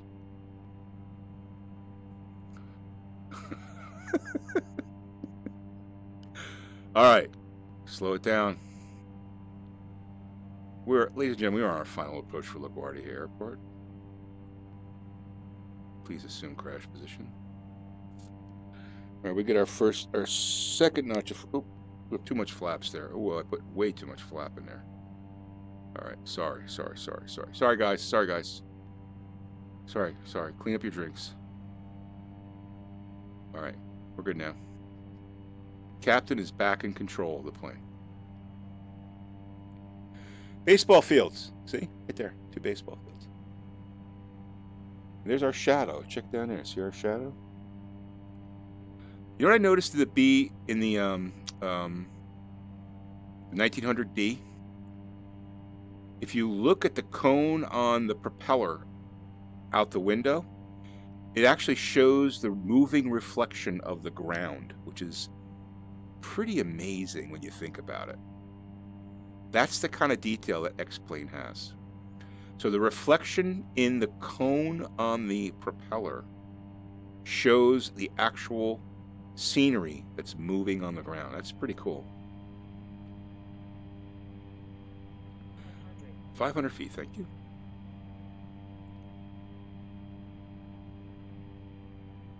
Well, it's been a nice flight with you guys. I appreciate you hanging out, chatting, talking about a bunch of stuff. and for all the support. Coming up on 10,000 subscribers. I mean, I think I'm 20 away on the YouTube channel. Got a big subscriber giveaway for 10K planned. Videos made. We'll pop that video as soon as we hit it. Going to be giving away an airplane, a couple plugins. We're going to be giving an Aerosphere Seminole with a G1000, a Laminar G1000. Going to give away a Plane Command, copy of Plane Command, and a copy of XP Realistic. So make sure you, when that goes live on my YouTube channel, make sure you're subscribed already. You should be entered, but just make sure that you go to it and get entered into that if you want to win any of that stuff. Just an appreciation. It's sponsored by those 3 companies, so I appreciate it. Aerosphere Simulation, Plane Command, and XP Realistic. Thanks for sponsoring that. So should be happening in the next couple of days. All right, let's bring this baby down. Right on the center line. Oh, come on. Flare that out. We're going to look at this one. Oh, yes. Oh, yes. Very nice. Let's clean up the flaps. We'll clear the active. Well, we're going to clear the active here, even though I'm breaking the ground. Ground is yelling at me. What are you doing? You're crossing the yellow line. You crazy maniac. I want to get off the runway. All right, cool. Let's just, I want to look at that landing. Set parking brake. Parking brake set. All right, good. Bread equals butter. I buttered the bread. Butter the bread. You ever have a movie after you need to tagline the Bambino story? Life is more than X-Plane. It's also 3 veg kangaroos. Yeah, I'm sure. That was a, you know, whenever you're landing a plane, you get in the Zen mode because you kind of like got to mellow out, just take things slowly, and that's what happens. So let me end X-Plane. Don't let me forget to do a rundown of the money. So I just finished the flight. Boom. We'll go back to that. But I wanted to check out this landing. Let's do this. And go bing, bing, bing. Rewind that, baby. Come on. She's like, I can get rid of that. I could probably squeeze another FPS. Yeah, I agree with you. Bread equals buttered. Yep. I land better half looped. I land pretty well when I'm not looped.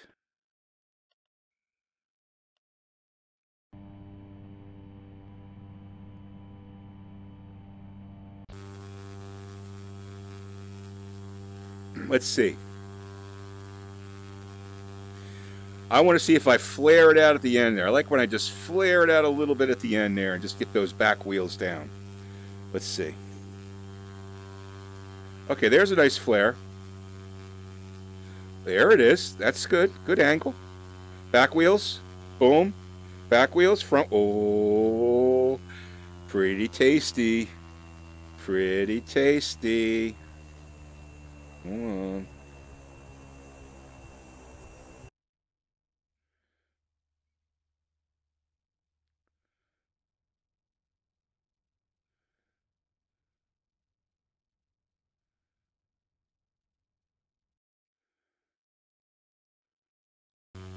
Let's look at that in slow motion.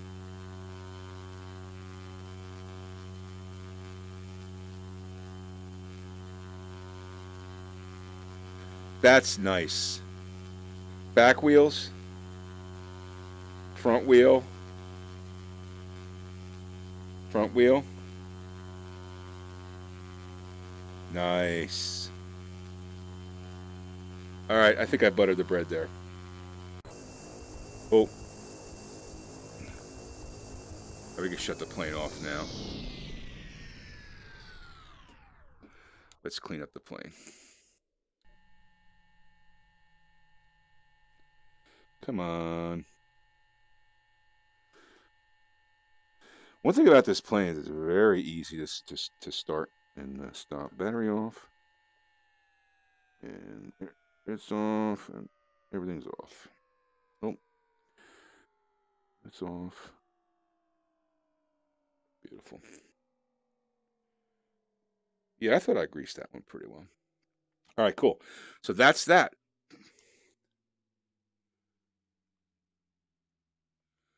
Thank you, 208, for another safe drive. I appreciate that. Now let's check out the money. Money, money, money, money. Money. All right, let's go to Chrome window. And we finished that, so let's go to log. So now this one we earned for our group, and we earned $3,300 for the group. Not bad. Okay. So let's go to this log here. And oh, that's not the right one. So we got $5,000, $6,000. I got to give back $3,000. So let me go to bank, and I'm going to transfer from Bambino to VR Aviation, $3,000. Just because I'm a nice guy. Forgot to hit fly for VR Aviation again. Transfer. Done. All right, cool. Not bad. So we're ending up here with almost $1,200 for the group, and lots of fun, guys. So listen, I'm going to end it there. I really do appreciate you guys stopping by. It was a lot of fun tonight. And if you're watching on YouTube and you lasted this long, make sure you hit that like button, and don't forget to subscribe to Bambino Games for more VR flight simulation in X-Plane 11 and others like Aerofly FS2 and DCS. We're going to be getting into DCS more because 2.5 VR looks really interesting, and I'm thinking about getting a Warthog and learn how to fly that beast. That'd be kind of cool. But anyway, thanks for watching, guys, and have a great evening. Take care. Thanks, Bug Eater. I appreciate that. Take care, guys.